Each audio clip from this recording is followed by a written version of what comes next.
ਪੱਖ ਦੇ ਮਸਲੇ ਤੇ ਗੱਲਬਾਤ ਕਰਦੇ ਹਾਂ ਤੇ ਤੁਹਾਡੀ ਰਾਏ ਨੂੰ ਇਸ ਪ੍ਰੋਗਰਾਮ ਦੇ ਵਿੱਚ ਸ਼ਾਮਲ ਕਰਦੇ ਹਾਂ। ਸਭ ਤੋਂ ਪਹਿਲਾਂ ਧੰਨਵਾਦ ਸਾਡੇ ਸਪਾਂਸਰਸ ਦਾ। ਖਾਲਸਾ ਇੰਸ਼ੋਰੈਂਸ ਏਜੰਸੀ ਵਾਲੇ ਪਿਛਲੇ ਕਈ ਦਹਾਕਿਆਂ ਤੋਂ ਇੰਸ਼ੋਰੈਂਸ ਦੇ ਵਿੱਚ ਵਧੀਆ ਸੇਵਾਵਾਂ ਦੇਣ ਦੇ ਲਈ ਜਾਣੇ ਜਾਂਦੇ ਨੇ। ਕਿਸੇ ਵੀ ਤਰ੍ਹਾਂ ਦੀ ਇੰਸ਼ੋਰੈਂਸ ਲੈਣੀ ਹੈ ਤਾਂ 460 272 2500 ਤੇ ਡਾਇਲ ਕਰਕੇ ਉਹਨਾਂ ਦੇ ਨਾਲ ਕੰਟੈਕਟ ਕੀਤਾ ਜਾ ਸਕਦਾ ਹੈ। ਤਿਰਕਿਆਨਾ ਇਮੀਗ੍ਰੇਸ਼ਨ ਲਾਅ ਫਰਮ ਵਾਲੇ ਇਮੀਗ੍ਰੇਸ਼ਨ ਬਾਬਤ ਤੁਹਾਡਾ ਕੋਈ ਸਵਾਲ ਹੈ, ਕੋਈ ਸਲਾਹ ਕਰਨੀ ਹੈ ਤਾਂ 4159090503 ਤੇ ਕੰਟੈਕਟ ਕੀਤਾ ਜਾ ਸਕਦਾ ਹੈ। ਤੇ ਜ਼ੈਂਡਰ ਗਰੁੱਪ ਵਾਲੇ ਕਿਸੇ ਵੀ ਤਰ੍ਹਾਂ ਦਾ ਘਰ ਖਰੀਦਣਾ ਜਾਂ ਘਰ ਵੇਚਣਾ ਜਾਂ ਲੈਣਾ ਤੁਸੀਂ ਹੋਮ ਲੋਨ ਤਾਂ ਇਹਨਾਂ ਦੇ ਨਾਲ ਸੰਪਰਕ ਕੀਤਾ ਜਾ ਸਕਦਾ ਹੈ 855 905 2575 ਤੇ। ਸਭ ਤੋਂ ਪਹਿਲਾਂ ਜੋੜਦੇ ਰਾਜ ਕਰਨਵੀਰ ਸਿੰਘ ਜੀ ਨੂੰ, ਉਸ ਤੋਂ ਬਾਅਦ ਤੁਹਾਡੇ ਨਾਲ ਪਾਉਣੇ ਹੈ ਮਸਲੇ ਦੀ ਸਾਂਝ। ਰਾਜ ਕਰਨਵੀਰ ਸਿੰਘ ਜੀ, ਸਤਿ ਸ਼੍ਰੀ ਅਕਾਲ, ਸਵਾਗਤ ਹੈ ਤੁਹਾਡਾ ਪੰਜਾਬੀ ਰੇਡੀਓ USA ਤੇ। ਧੰਨਵਾਦ ਪ੍ਰਵੀਨ ਸ਼ਰਮਾ ਜੀ। ਪੰਜਾਬੀ ਰੇਡੀਓ USA ਸੁਣ ਰਹੇ ਦੇਖ ਰਹੇ ਸਾਰੇ ਹੀ ਸਰੋਤਿਆਂ ਤੇ ਦਰਸ਼ਕਾਂ ਨੂੰ ਨਿੱਘੀ ਜੀ ਆਇਆਂ ਨੂੰ, ਸਭ ਨੂੰ ਪਿਆਰ ਭਰੀ ਸਤਿ ਸ੍ਰੀ ਅਕਾਲ। ਸੋ ਸਾਂਝੀ ਸੱਤ ਪ੍ਰੋਗਰਾਮ ਲੈ ਕੇ ਹਾਜ਼ਰ ਹੋ ਚੁੱਕੇ ਹਾਂ ਹਰ ਹਫਤੇ ਤੁਹਾਡੇ ਲਈ ਸੋਮਵਾਰ ਤੋਂ ਸ਼ੁੱਕਰਵਾਰ ਤੱਕ 3 ਤੋਂ 4 ਵਜੇ ਵੱਖ-ਵੱਖ ਇਸ਼ੂਜ਼ ਮੁੱਦਿਆਂ ਦੇ ਉੱਤੇ ਗੱਲਬਾਤ ਕਰਦੇ ਹਾਂ, ਚਾਹੇ ਉਹ ਇੱਥੇ ਅਮਰੀਕਾ ਦੇ ਹੋਣ, US ਦੇ ਹੋਣ, ਤੇ ਚਾਹੇ ਜਿੱਥੋਂ ਆਪਾਂ ਆਏ ਹਾਂ ਪੰਜਾਬ ਦੇ ਜਿਹੜੇ ਉਹ ਮਸਲੇ ਹੋਣ, ਭਾਰਤ ਦੇ ਜਿਹੜੇ ਮਸਲੇ ਹੋਣ, ਵੀ ਕਿਸ ਤਰੀਕੇ ਦੇ ਨਾਲ ਆਪਣੇ ਉੱਤੇ ਜਿਹੜਾ ਉਹਨਾਂ ਦਾ ਅਸਰ ਆ ਉਹ ਚੱਲ ਰਿਹਾ ਹੈਗਾ ਆ। ਸੋ ਉਸੇ ਸਿਲਸਿਲੇ ਦੇ ਵਿੱਚ ਅੱਜ ਇੱਕ ਵਾਰੀ ਫੇਰ ਆਪਾਂ ਸਾਂਝੀ ਸੱਤ ਪ੍ਰੋਗਰਾਮ ਲੈ ਕੇ ਹਾਜ਼ਰ ਹੋ ਚੁੱਕੇ ਹਾਂ। ਇਹ ਮਸਲਾ ਇਸ ਦਾ ਹਰ ਇੱਕ ਦੇ ਉੱਤੇ ਹੀ ਅਸਰ ਆ ਜਿਸ ਦੇ ਉੱਤੇ ਅੱਜ ਆਪਾਂ ਗੱਲ ਕਰਨਾ ਪ੍ਰਵੀਨ ਜਾ ਰਹੇ ਹਾਂ। ਆਪਾਂ ਦੇਖ ਰਹੇ ਹਾਂ ਵੀ ਪਿਛਲੇ ਕੁਛ ਮਹੀਨਿਆਂ ਤੋਂ ਲਗਾਤਾਰ ਇਕੋਨਮੀ ਦੇ ਉੱਤੇ ਕਿੱਦਾਂ ਦਾ ਅਸਰ ਚੱਲ ਰਿਹਾ ਆ, ਇਕੋਨਮੀ ਦਾ ਲੋਕਾਂ ਦੇ ਉੱਤੇ ਨਾਲ ਦੇ ਨਾਲ ਕੀ ਅਸਰ ਜਿਹੜਾ ਉਹ ਪੈ ਰਿਹਾ ਆ। ਕਿਉਂਕਿ ਜਦੋਂ ਆਪਾਂ ਇਕੋਨਮੀ ਅਰਥਚਾਰੇ ਦੀ ਗੱਲ ਕਰਦੇ ਹਾਂ ਸੋ ਬੇਸਿਕਲੀ ਲੋਕਾਂ ਦੀ ਗੱਲ ਆਪਾਂ ਕਰ ਰਹੇ ਹੁੰਦੇ ਹਾਂ।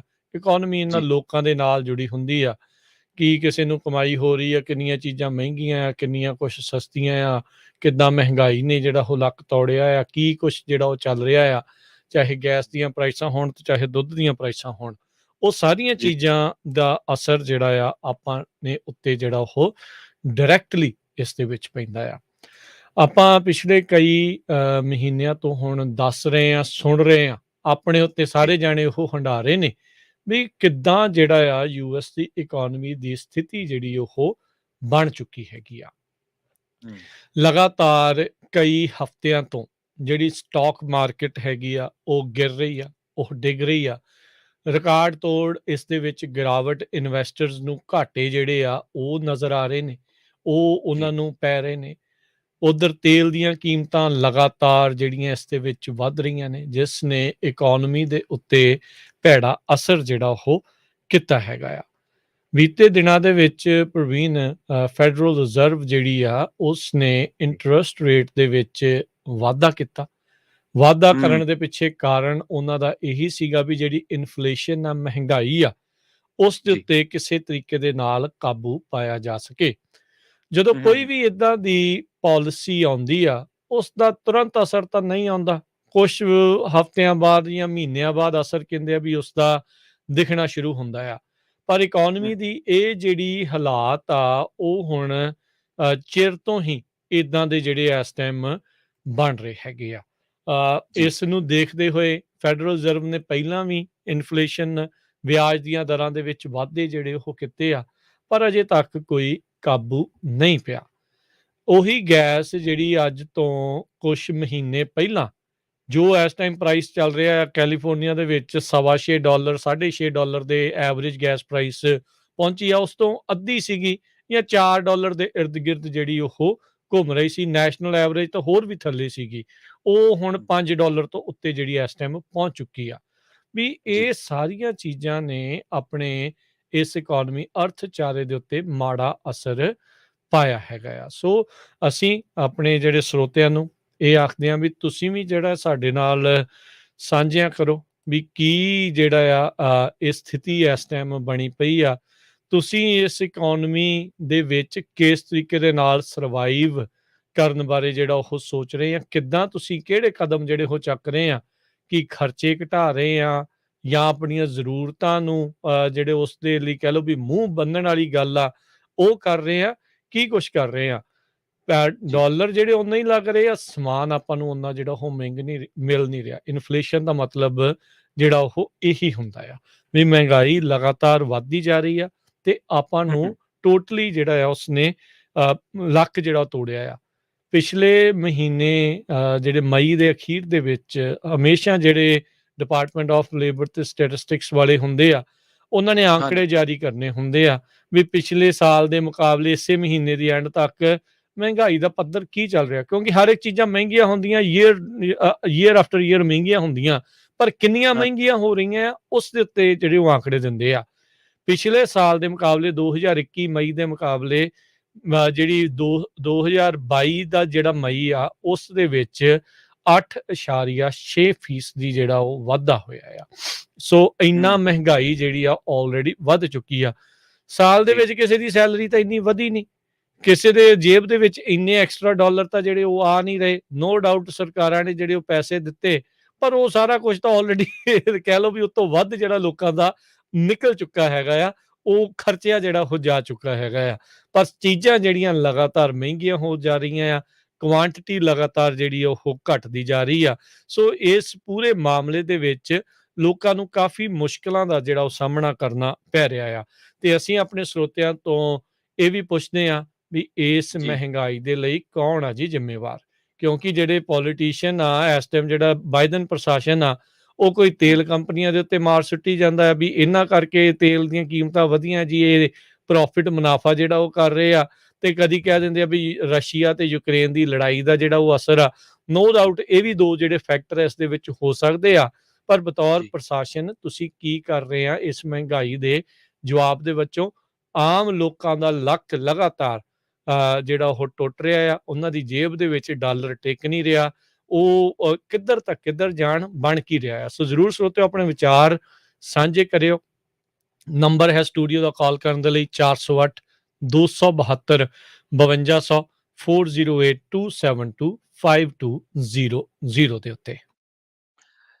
ਪਿਛਲੇ ਦਿਨੀ ਨਾ ਇੱਕ ਆਪਣੇ ਜਿਹੜੇ ਟੈਸਲਾ ਦੇ ਸੰਸਥਾਪਕ ਨੇ, ਉਹਨਾਂ ਨੇ ਨਾ, ਇੱਕ ਐਲਨ ਮਸਕ, ਉਹਨਾਂ ਨੇ ਇੱਕ ਟਵੀਟ ਕਰਤਾ ਤੇ ਭਾਰਤ ਦੇ ਵਿੱਚ ਉਸ ਟਵੀਟ ਦੇ ਉੱਤੇ ਕਈ ਆਰਟੀਕਲ ਜਿਹੜੇ ਆ ਲਿਖੇ ਗਏ। ਉਹ ਟਵੀਟ ਦੇ ਜਿਹੜੇ ਵੇਰਵੇ ਆ ਉਹ ਵੀ ਮੈਂ ਤੁਹਾਨੂੰ ਲੱਭ ਕੇ ਦੇ ਦੇਣਾ, ਪਰ ਇੱਕ ਰਿਪੋਰਟ ਦੀ ਬੜੀ ਉੱਥੇ ਚਰਚਾ ਵਾ। ਉਹ ਰਿਪੋਰਟ ਨਿਊਜ਼ ਵੀਕ ਨੇ ਸ਼ਾਇਆ ਕੀਤੀ ਸੀਗੀ। ਨਵੇਂ ਪੋਲ ਉਹਨਾਂ ਨੇ ਜਿਹੜੇ ਆ ਕੀਤੇ ਸੀਗੇ। ਇਨਵੈਸਟੋਪੀਡੀਆ ਦੇ ਮੁਤਾਬਕ ਇੱਕ ਮੰਦੀ ਜਿਹੜੀ ਆ ਅਮਰੀਕਾ ਦੇ ਵਿੱਚ ਆ ਸਕਦੀ ਹੈ, ਜਿਹੜੀ ਕਿ ਮੰਦੀ ਜਿਹੜੀ ਆ ਉਹ ਸਮੁੱਚੀ ਆਰਥਿਕਤਾ ਦੇ ਵਿੱਚ ਇੱਕ ਮਹੱਤਵਪੂਰਨ ਗਿਰਾਵਟ ਹੈ, ਜੋ ਘੱਟੋ ਘੱਟ ਕਈ ਮਹੀਨੇ ਤੱਕ ਰਹਿੰਦੀ ਹੈ। ਤੇ ਜਿਹੜੇ ਅਮਰੀਕਾ ਦੇ ਵਿੱਚ ਅਰਥ ਸ਼ਾਸਤਰੀ ਹੈ 10 ਦੇ ਵਿੱਚੋਂ 7, ਉਹਨਾਂ ਨੇ ਮੰਨੀ ਹੈ ਗੱਲ ਉਸ ਰਿਪੋਰਟ ਦੇ ਵਿੱਚ ਵੀ 2023 ਤੱਕ ਅਮਰੀਕਾ ਦੇ ਵਿੱਚ ਜਿਹੜੀ ਮੰਦੀ ਆ ਉਹ ਰਹਿ ਸਕਦੀ ਆ। 2% ਦਾ ਇਹ ਮੰਨਣਾ ਹੈ 47 ਭਾਗ ਲੈਣ ਵਾਲੇ ਕਿ 2022 ਦੀ ਜਿਹੜੀ ਆਖਰੀ ਤਿਮਾਹੀ ਹੋਊਗੀ, ਇਸ ਤੋਂ ਪਹਿਲਾਂ ਅਮਰੀਕਾ ਦੇ ਵਿੱਚ ਮੰਦੀ ਜਿਹੜੀ ਆ ਸ਼ੁਰੂ ਹੋ ਜੂਗੀ। ਤੇ ਬਾਕੀਆਂ ਦੀ ਰਾਏ ਥੋੜੀ ਉਲਟ ਆ, ਉਹ ਕਹਿੰਦੇ ਕਿ ਨਹੀਂ, 2023 ਦੇ ਪਹਿਲੇ ਅੱਧ ਦੇ ਵਿੱਚ ਜਿਹੜਾ ਸ਼ੁਰੂ ਹੋ ਜੂਗਾ। ਜਦ ਕਿ ਇਹਦੇ ਵਿੱਚੋਂ ਇੱਕ ਹਿੱਸਾ ਤਾਂ ਇਹ ਵੀ ਮੰਨਦਾ ਹੈ ਕਿ ਅਗਲੇ ਸਾਲ ਦੇ ਦੂਜੇ ਅੱਧ ਦੇ ਵਿੱਚ ਜਿਹੜੀ ਮੰਦੀ ਆ ਉਹ ਸ਼ੁਰੂ ਹੋ ਜੂਗੀ। ਤਾਂ ਇਸ ਵੇਲੇ ਕੁਛ ਇੰਟਰਨੈਸ਼ਨਲ ਜਿਹੜੇ ਕ੍ਰਾਈਸਿਸ ਕਹਿ ਲਓ, ਰੂਸ ਯੂਕਰੇਨ ਯੁੱਧ ਕਰਕੇ ਜਾਂ ਕੁਛ ਹੋਰ ਚੀਜ਼ਾਂ ਕਰਕੇ ਜਿਹੜੀ ਅਮਰੀਕਾ ਦੇ ਬਾਜ਼ਾਰ ਆ ਉਹ ਪ੍ਰਭਾਵਿਤ ਹੋਏ ਆ, ਤੇ ਬਹੁਤ ਸਾਰੀਆਂ ਰਿਪੋਰਟਾਂ ਜਿਹੜੀਆਂ ਨੇ ਉਹ ਵੇਖਣ ਨੂੰ ਮਿਲੀਆਂ ਨੇ। ਅਸਲ ਦੇ ਵਿੱਚ ਬਿਜ਼ਨਸ ਡੈਸਕ ਨੇ ਵੀ ਇੱਕ ਰਿਪੋਰਟ ਸ਼ਾਇਰ ਕੀਤੀ ਸੀ ਰਾਜ ਜੀ, ਉਹਦੇ ਵੀ 1-2 ਹਵਾਲੇ ਮੈਂ ਤੁਹਾਨੂੰ ਦੇਣੇ ਚਾਹੁੰਦਾ ਵਾਂ। ਜੀ ਉਹ ਜੀ ਕਹਿੰਦੇ ਜ਼ਰੂਰ। ਵੀ ਜਿਹੜਾ ਅਮਰੀਕੀ ਸ਼ੇਅਰ ਬਾਜ਼ਾਰ ਆ ਉਹਦੇ ਵਿੱਚ ਬਹੁਤ ਵੱਡੀ ਰੁਕਾਵਟ ਦੇਖਣ ਨੂੰ ਮਿਲੀ ਆ ਲੰਘੇ ਕਈ ਦਿਨਾਂ ਦੇ ਵਿੱਚ। ਜੇਕਰ ਦੇਖਿਆ ਜਾਵੇ ਤਾਂ 13 ਜੂਨ ਨੂੰ ਜਿਹੜੀ ਇੱਕ ਰਿਪੋਰਟ ਸ਼ਾਇਆ ਹੋਈ ਸੀਗੀ, ਉਹਦੇ ਵਿੱਚ ਇਹ ਗੱਲ ਕਹੀ ਗਈ ਸੀ ਕਿ 2.8% ਦੀ ਗਿਰਾਵਟ ਜਿਹੜੀ ਆ ਦਰਜ ਕੀਤੀ ਗਈ ਆ ਸ਼ੇਅਰ ਬਾਜ਼ਾਰ ਦੇ ਵਿੱਚ। ਤੇ ਇੱਥੇ ਜਿਹੜਾ S&P ਆ ਉਹ 500 ਦੇ ਵਿੱਚੋਂ 3.8 ਤੇ ਨੈਸਡੈਕ ਕੰਪੋਜ਼ਿਟ ਦੇ ਵਿੱਚ 4.5% ਦੀ ਗਿਰਾਵਟ ਦੇਖੀ ਗਈ ਸੀ। ਤੇ ਹੁਣ ਇਹ ਕਹਿੰਦੇ ਵੀ ਜਿਹੜੀਆਂ ਇਹ ਚੀਜ਼ਾਂ ਨੇ, ਇੱਥੋਂ ਸੰਕੇਤ ਮਿਲਦੇ ਆ ਸ਼ੇਅਰ ਬਾਜ਼ਾਰ ਦੇ ਵਿੱਚ ਜਾਂ ਹੋਰ ਚੀਜ਼ਾਂ ਦੇ ਵਿੱਚ ਗਿਰਾਵਟ ਆਉਣੀ ਜਾਂ ਆਮ ਮਹਿੰਗਾਈ ਵਧਣੀ, ਤਾਂ ਇੱਥੋਂ ਪਤਾ ਲੱਗਦਾ ਕਿ ਅਮਰੀਕਾ ਦੇ ਵਿੱਚ ਮੰਦੀ ਨੇ ਦਸਤਕ ਜਿਹੜੀ ਆ ਉਹ ਦੇ ਦਿੱਤੀ ਹੈ। ਕਈ ਯੂਰਪੀ ਦੇਸ਼ ਨੇ, ਬਾਜ਼ਾਰ ਨੇ, ਜਿਨ੍ਹਾਂ ਦੇ ਵਿੱਚ ਇਹ ਚੀਜ਼ਾਂ ਜਿਹੜੀਆਂ ਉਹ ਦੇਖੀਆਂ ਜਾ ਰਹੀਆਂ।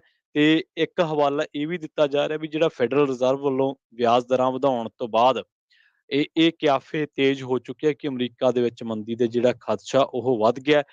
ਫੈਡ ਨੇ ਮਈ ਦੇ ਸ਼ੁਰੂ ਦੇ ਵਿੱਚ ਵਿਆਜ ਦਰਾਂ ਦੇ ਵਿੱਚ 0.50% ਦਾ ਜਿਹੜਾ ਵਾਧਾ ਕੀਤਾ ਜੀ। ਸੀਗਾ, ਜਿਹੜਾ ਕਿ 22 ਸਾਲਾਂ ਦੇ ਵਿੱਚ ਸਭ ਤੋਂ ਵੱਡਾ ਸੀਗਾ। ਹੂੰ। ਤੇ ਇਹਦਾ ਇਰਾਦਾ ਪ੍ਰਚੂਨ ਮਹਿੰਗਾਈ ਦਰ ਨੂੰ ਹੇਠਾਂ ਲਿਆਉਣਾ ਸੀਗਾ, ਜਿਹੜੀ ਕਿ ਅਮਰੀਕਾ ਦੇ ਵਿੱਚ ਪਿਛਲੇ ਕਈ ਸਾਲਾਂ ਤੋਂ ਸਿਖਰ ਤੇ ਪਹੁੰਚ ਗਈ ਸੀਗੀ।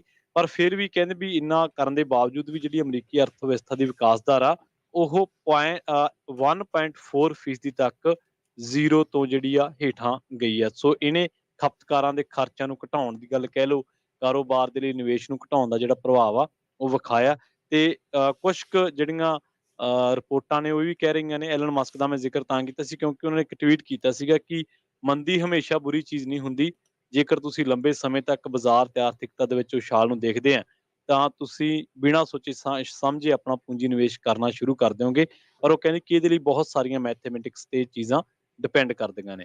ਸੋ ਹੂੰ ਬੇਸ਼ੱਕ ਹੁਣ ਅੱਜ ਕੱਲ ਤਾਂ ਤੁਹਾਨੂੰ ਪਤਾ ਹੈ ਕਿ ਇੰਡੀਆ ਦੇ ਵਿੱਚ ਤਾਂ ਇੱਕ ਟਵੀਟ ਤੇ ਵੀ ਖਬਰ ਬਣ ਜਾਂਦੀ ਆ, ਪਰ ਕੁਝ ਹਵਾਲੇ ਜਿਹੜੇ ਆ ਉਹ ਰਿਪੋਰਟਾਂ ਦੇ ਦਿੱਤੇ ਗਏ ਆ, ਜਿਨ੍ਹਾਂ ਦੇ ਵਿੱਚ ਇਹ ਗੱਲ ਕੀਤੀ ਗਈ ਹੈ ਵੀ ਆਹ ਚੀਜ਼ਾਂ ਨੇ ਜਿਹੜੀਆਂ ਵਾਪਰ ਰਹੀਆਂ ਨੇ ਤੇ ਉਹਦੇ ਕਰਕੇ ਮੰਦੀ ਦੇ ਜਿਹੜੇ ਅਸਾਰ ਆ 22 ਦੀ ਅਖੀਰਲੀ ਤਿਮਾਹੀ, 23 ਦੇ ਅੱਧ ਤੱਕ ਇਹ ਚੀਜ਼ਾਂ ਦੇ ਅਸਾਰ ਬਣ ਸਕਦੇ ਆ। ਸੋ ਅਸੀਂ ਦਰਸ਼ਕਾਂ ਨੂੰ ਇਹ ਪੁੱਛਣਾ ਚਾਹੁੰਦੇ ਹਾਂ ਵੀ ਕੀ ਤੁਸੀਂ ਇਹਨਾਂ ਚੀਜ਼ਾਂ ਦੇ ਲਈ ਤਿਆਰ ਹੋ?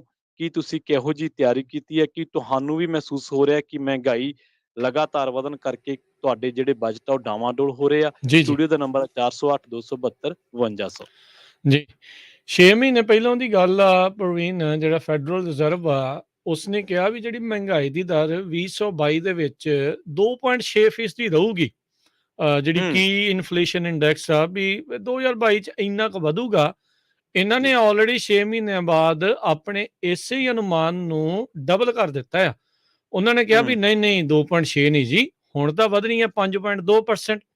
ਆਪਾਂ 2021 ਦੇ ਮੁਕਾਬਲੇ ਇਕੱਲੇ ਮਈ ਮਹੀਨੇ ਦੀ ਗੱਲ ਕਰੀਏ ਤਾਂ 8.6% ਦੀ ਆਲਰੇਡੀ ਵੱਧ ਚੁੱਕੀ ਆ, ਜਿਸ ਜੀ। ਦੇ ਵਿੱਚ ਤੇਲ ਦੀਆਂ ਕੀਮਤਾਂ, ਖਾਣ ਦੇ ਜਿਹੜਾ ਆ ਫੂਡ ਆ, ਐਨਰਜੀ, ਬਿਜਲੀ, ਇਹ ਸਾਰੀਆਂ ਚੀਜ਼ਾਂ ਦੇ ਪ੍ਰਾਈਸ ਇਕੱਲੇ ਉਸ ਦੇ ਵਿੱਚੋਂ ਤੇਲ 106% ਆਲਰੇਡੀ ਵੱਧ ਚੁੱਕਾ ਆ। ਖਾਣ ਵਾਲੀਆਂ ਚੀਜ਼ਾਂ, ਹੁਣ ਦੁੱਧ ਦੀ ਆਪਾਂ ਐਗਜ਼ਾਮਪਲ ਜਿਹੜੀ ਉਹ ਦਿੰਦੇ ਹੁੰਦੇ ਆ ਵੀ ਹਾਂਜੀ। ਕਿਉਂਕਿ ਹੁਣ ਤੇਲ ਦੀਆਂ ਡੀਜ਼ਲ ਜਿਹੜਾ ਉਹ ਮਹਿੰਗਾ ਹੋ ਗਿਆ, ਡੀਜ਼ਲ ਦੇ ਹੂੰ ਉੱਤੇ ਹੀ ਜਿਹੜਾ ਉਹ ਚੜ ਕੇ ਜਿਹੜਾ ਦੁੱਧ ਨਹੀਂ ਆਉਣਾ, ਤਾਂ ਇਹ ਨਹੀਂ ਵੀ ਉਹਦੇ ਟੈਂਕੀ 'ਚ ਮਿਲਾਵਟ ਕਰਕੇ ਆਉਣਾ ਆ, ਵੀ ਹਾਂ ਟਰੱਕਾਂ ਦੇ ਜਿਹੜੀ ਪਿੱਠ ਦੇ ਉੱਤੇ ਆਉਣਾ ਆ ਤੇ ਟਰੱਕ ਚੱਲਣੇ ਆ ਡੀਜ਼ਲ ਦੇ ਨਾਲ।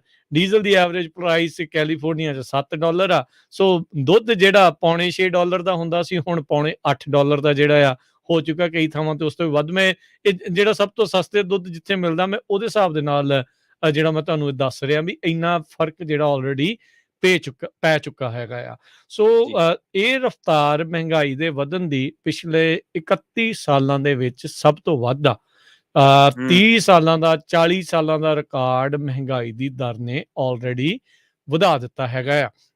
ਜੀ। ਜੀ। ਕਹਿੰਦੇ ਵੀ ਇੱਥੋਂ ਤੱਕ ਨੌਬਤ ਜਿਹੜੀ ਇਹ ਬਣੀ ਆ, ਮਈ ਮਹੀਨੇ ਦੇ ਵਿੱਚ ਮਹਿੰਗਾਈ ਵਧੀ ਆ ਤੇ ਜਿਹੜੀ ਰੀਅਲ ਵੇਜ ਇੱਕ ਜਿਸ ਨੂੰ ਵਰਤਿਆ ਜਾਂਦਾ ਆ ਇੱਕ ਆંકੜਾ, ਉਹ ਅਪ੍ਰੈਲ ਦੇ ਨਾਲੋਂ 0.5% ਘਟ ਗਿਆ ਆ। ਸੋ ਲੋਕਾਂ ਦੀਆਂ ਜੀ। ਤਨਖਾਹਾਂ ਦੇ ਵਿੱਚ ਗਿਰਾਵਟ ਆ ਗਈ, ਇਨਫਲੇਸ਼ਨ ਜਿਹੜੀ ਆ ਉਹ ਵੱਧ ਗਈ। 12 ਮਹੀਨਿਆਂ ਦੇ ਹਿਸਾਬ ਦੇ ਨਾਲ ਜਿਹੜਾ 3% ਜਿਹੜੀ ਆ ਉਹ ਰੀਅਲ ਵੇਜਸ ਦੇ ਵਿੱਚ ਡਿਕਲਾਈਨ ਜਿਹੜਾ ਉਹ ਹੋ ਗਿਆ ਆ। ਸੋ ਇਨਫਲੇਸ਼ਨ ਦੇ ਹਿਸਾਬ ਦੇ ਨਾਲ ਜੇ ਐਸਟੀਮੇਟ ਕਰਕੇ ਜਿਹੜਾ ਉਹ ਚੱਲਦੇ ਆ ਤੇ ਲੋਕਾਂ ਦੀ ਜੇਬ 'ਚ ਪੈਸੇ ਆ ਨਹੀਂ ਰਹੇ, ਸਗੋਂ ਪੱਲਿਓਂ ਹੁਣ ਜਾ ਰਹੇ ਆ। ਸੋ ਬਿਜ਼ਨੈਸਿਸ ਨੂੰ, ਆਮ ਲੋਕਾਂ ਨੂੰ, ਮਿਡਲ ਕਲਾਸ ਦਾ ਇਸ ਟਾਈਮ ਸਭ ਤੋਂ ਜ਼ਿਆਦਾ ਮਾੜਾ ਹਾਲ ਆ ਉਹ ਹੋ ਰਿਹਾ ਆ। ਬਾਕੀ ਜੇ ਕੋਈ ਉਹਨਾਂ ਦੇ ਵਿੱਚੋਂ ਕਿਸੇ ਨੇ ਇਨਵੈਸਟ ਕੀਤਾ ਹੁੰਦਾ ਆ, ਉਹਨਾਂ ਨੇ ਹੁਣ ਪਿਛਲੇ 2-3 ਹਫ਼ਤੇ ਅਜਿਹੇ ਦੇਖੇ ਆ ਵੀ ਸਿਰਫ ਤੇ ਸਿਰਫ ਲਾਲ ਰੰਗ ਹੀ ਜਿਹੜਾ ਉਹਨਾਂ ਨੂੰ ਨਜ਼ਰ ਆ ਰਿਹਾ ਆ। ਜਿੰਨੀਆਂ ਵੀ ਜੀ। ਸਟਾਕ ਮਾਰਕੀਟਸ ਆ, ਇਹ ਸਾਰੀਆਂ ਚੀਜ਼ਾਂ ਆ ਉਸ ਦੇ ਉੱਤੇ। એનર્ਜੀ ਪ੍ਰਾਈਸ ਪਿਛਲੇ 1 ਮਹੀਨੇ ਦੇ ਵਿੱਚ, ਆਪਾਂ ਸਾਲ ਦੀ ਜਿਹੜੀ ਉਹ ਗੱਲ ਕੀਤੀ ਨਾ ਵੀ 106% ਜਿਹੜੇ ਉਹ ਵਧੇ ਆ, ਪਿਛਲੇ ਹਾਂਜੀ। 1 ਮਹੀਨੇ ਦੇ ਵਿੱਚ ਤਕਰੀਬਨ 4% ਵਾਧਾ ਹੋਇਆ ਆ। ਜੇ ਸਾਰਿਆਂ ਦੀ ਅਨੁਮਾਨਤ ਜਿਹੜੀ ਉਹ ਗੱਲ ਕਰਦੇ ਜਾਈਏ ਐਵਰੇਜ ਕਰਕੇ, ਤੇ ਬਿਜਲੀ, ਤੇਲ, ਉਹ ਸਾਰੀਆਂ ਚੀਜ਼ਾਂ ਨੂੰ ਮਿਲਾ ਕੇ ਕੁੱਲ 35% ਇਜ਼ਾਫਾ 1 ਸਾਲ 'ਚ, ਤੇ ਇਕੱਲੇ ਤੇਲ ਦੇ ਵਿੱਚ 106% ਇਜ਼ਾਫਾ ਜਿਹੜਾ ਆ ਕੀਮਤਾਂ ਦੇ ਵਿੱਚ ਹੋ ਚੁੱਕਾ ਹੈਗਾ ਆ। ਸੋ ਜਿਹੜੀਆਂ ਕਮੋਡਿਟੀਜ਼ ਆ, ਜਿੰਨੀਆਂ ਵੀ ਸਾਰੀਆਂ ਚੀਜ਼ਾਂ ਆ, ਉਹ ਹੁਣ ਬਹੁਤ ਜ਼ਿਆਦਾ ਮਹਿੰਗੀਆਂ ਹੁੰਦੀਆਂ ਜਾ ਰਹੀਆਂ ਆ। ਜੀ। ਜਦੋਂ ਬਾਈਡਨ ਹੁਣੀ ਆਏ, ਇਹਨਾਂ ਨੇ ਕਿਹਾ ਵੀ ਅਸੀਂ ਜਿਹੜਾ ਫੈਡਰਲ ਲੈਂਡਸ ਦੇ ਉੱਤੇ ਜਿਹੜਾ ਤੇਲ ਨੂੰ ਕੱਢਣ ਦੀ ਪ੍ਰਕਿਰਿਆ ਆ, ਉਸ ਨੂੰ ਅਸੀਂ ਸਲੋ ਡਾਊਨ ਕਰ ਦੇਣਾ, ਘਟਾ ਦੇਣਾ। ਅਸੀਂ ਆਪਣੇ ਆਪ ਨੂੰ ਇੱਥੇ ਜਿਹੜਾ ਉਹ ਘੱਟ ਕਰਨਾ, ਆਪਾਂ ਬਾਹਰੋਂ ਲੈ ਲਾਂਗੇ ਜਾਂ ਹੋਰ ਥਾਵਾਂ ਦੇ ਉੱਤੇ ਕਰ ਲਾਂਗੇ। ਉਸ ਤੋਂ ਬਾਅਦ ਦੇ ਵਿੱਚ ਹੁਣ 1 ਸਾਲ ਦੇ ਵਿੱਚ ਰੂਸ ਤੇ ਯੂਕਰੇਨ ਦੇ ਯੁੱਧ ਦਾ ਹਵਾਲਾ ਦਿੰਦੇ ਹੋਏ ਜਿਹੜਾ ਹੁਣ ਬਾਈਡਨ ਪ੍ਰਸ਼ਾਸਨ ਇਹ ਕਹਿੰਦਾ ਆ ਵੀ ਹੁਣ ਕਿਉਂਕਿ ਤੇਲ ਦੀ ਕਿੱਲਤ ਉਧਰਲੇ ਪਾਸੋਂ ਜਿਹੜੀ ਹੋ ਗਈ, ਜਦ ਕਿ ਅਮਰੀਕਾ ਰੂਸ ਤੋਂ ਬਹੁਤਾ ਤੇਲ ਨਹੀਂ ਲੈਂਦਾ, ਵੈਰੀ ਫਿਊ % ਜਿਹੜਾ ਤੇਲ ਆ ਉਹ ਰੂਸ ਤੋਂ ਲੈਂਦਾ, ਪਰ ਫਿਰ ਵੀ ਉਸ ਦੇ ਬਾਵਜੂਦ ਅਮਰੀਕਾ ਦੇ ਵਿੱਚ ਤੇਲ ਦੀ ਇਸ ਟਾਈਮ ਵੱਡੀ ਘਾਟ ਆ ਰਹੀ ਆ। ਉਹਦੇ ਵਿੱਚ ਨਾਲ ਕਾਰਨ ਇੱਕ ਇਹ ਵੀ ਬਣਿਆ ਪ੍ਰਵੀਨ, ਵੀ ਜਿਹੜਾ ਰੂਸ ਦੂਜੇ ਮੁਲਕਾਂ ਨੂੰ ਤੇਲ ਦਿੰਦਾ ਸੀਗਾ, ਉਹਨਾਂ ਨੇ ਬੈਨ ਲਾਤਾ ਰੂਸ ਦੇ ਤੇਲ ਤੇ। ਸੋ ਹੁਣ ਉਹਨਾਂ ਨੇ ਆਪਣੇ ਤੇਲ ਦੀਆਂ ਜਿਹੜੀ ਕਮੀ ਆ ਉਸਨੂੰ ਪੂਰੀਆਂ ਕਰਨ ਦੇ ਲਈ ਉਹਨਾਂ ਥਾਵਾਂ ਦੇ ਉੱਤੇ ਜਾਣਾ ਜਿੱਥੋਂ ਅਮਰੀਕਾ ਵੀ ਲੈ ਰਿਹਾ ਆ। ਹੁਣ ਅਮਰੀਕਾ ਨੂੰ ਜਿਹੜਾ ਉਹ ਤੇਲ ਹੁਣ ਘੱਟ ਮਿਲ ਰਿਹਾ ਦੂਜੇ ਜਿਹੜੇ ਮੁਲਕਾਂ ਤੋਂ, ਤੇ ਆਪਣੇ ਜਿਹੜੇ ਇੱਥੇ ਆ ਲੋਕਲ ਆ ਉਹ ਡ੍ਰਿਲਿੰਗ ਜਿਹੜੀ ਹੋ ਨਹੀਂ ਰਹੀ, ਉਹ ਡ੍ਰਿਲਿੰਗ ਦੇ ਵਿੱਚ ਉਹ ਘੱਟ ਜਿਹੜਾ ਤੇਲ ਕੱਢ ਰਹੇ ਆ। ਸੋ ਉਸ ਕਰਕੇ ਤੇਲ ਦੀਆਂ ਕੀਮਤਾਂ ਲਗਾਤਾਰ ਵੱਧ ਰਹੀਆਂ। ਅਜੇ ਇਹਨਾਂ ਨੇ ਕਈ ਮਹੀਨੇ ਪਹਿਲਾਂ ਤੋਂ 1 ਮਿਲੀਅਨ ਬੈਰਲ ਐਵਰੀ ਡੇ, ਹਰ ਦਿਨ ਤੇਲ ਭੰਡਾਰ ਚੋਂ ਤੇਲ ਮਾਰਕੀਟ ਦੇ ਵਿੱਚ ਜਿਹੜਾ ਉਹ ਸੁੱਟ ਰਹੇ ਆ ਰਿਫਾਈਨ ਜਿਹੜਾ ਉਹ ਕਰਨ ਦੇ ਲਈ, ਪਰ ਉਦਾਂ ਵੀ ਹੋਣ ਦੇ ਨਾਲ ਇਸ ਦੇ ਉੱਤੇ ਕੋਈ ਅਸਰ ਨਹੀਂ ਪੈ ਰਿਹਾ। ਇਸ ਟਾਈਮ ਹੱਥਾਂ ਪੈਰਾਂ ਦੀ ਪ੍ਰਸ਼ਾਸਨ ਨੂੰ ਪਈ ਆ। ਇਲੈਕਸ਼ਨ ਈਅਰ ਆ, ਇਲੈਕਸ਼ਨ ਦੇ ਵਿੱਚ ਜਦੋਂ ਕੋਈ ਵੀ ਚੀਜ਼ਾਂ ਮਹਿੰਗੀਆਂ ਹੁੰਦੀਆਂ ਨਾ ਤੇ ਵੋਟਾਂ ਫਿਰ ਉਹ ਪ੍ਰਸ਼ਾਸਨ ਦੇ ਉਲਟ ਪੈਂਦੀਆਂ ਹੁੰਦੀਆਂ ਆ। ਸੋ ਇਹਨਾਂ ਨੂੰ ਬੜੀ ਜਿਹੜੀ ਇਸ ਟਾਈਮ ਫਿਕਰਮੰਦੀ ਆ ਉਹ ਸਤਾ ਰਹੀ ਹੈਗੀ ਆ। ਸੋ ਸਰੋਤੇ ਤੁਸੀਂ ਵੀ ਜ਼ਰੂਰ ਆਪਣੇ ਵਿਚਾਰ ਸਾਂਝੇ ਕਰ ਸਕਦੇ ਆ।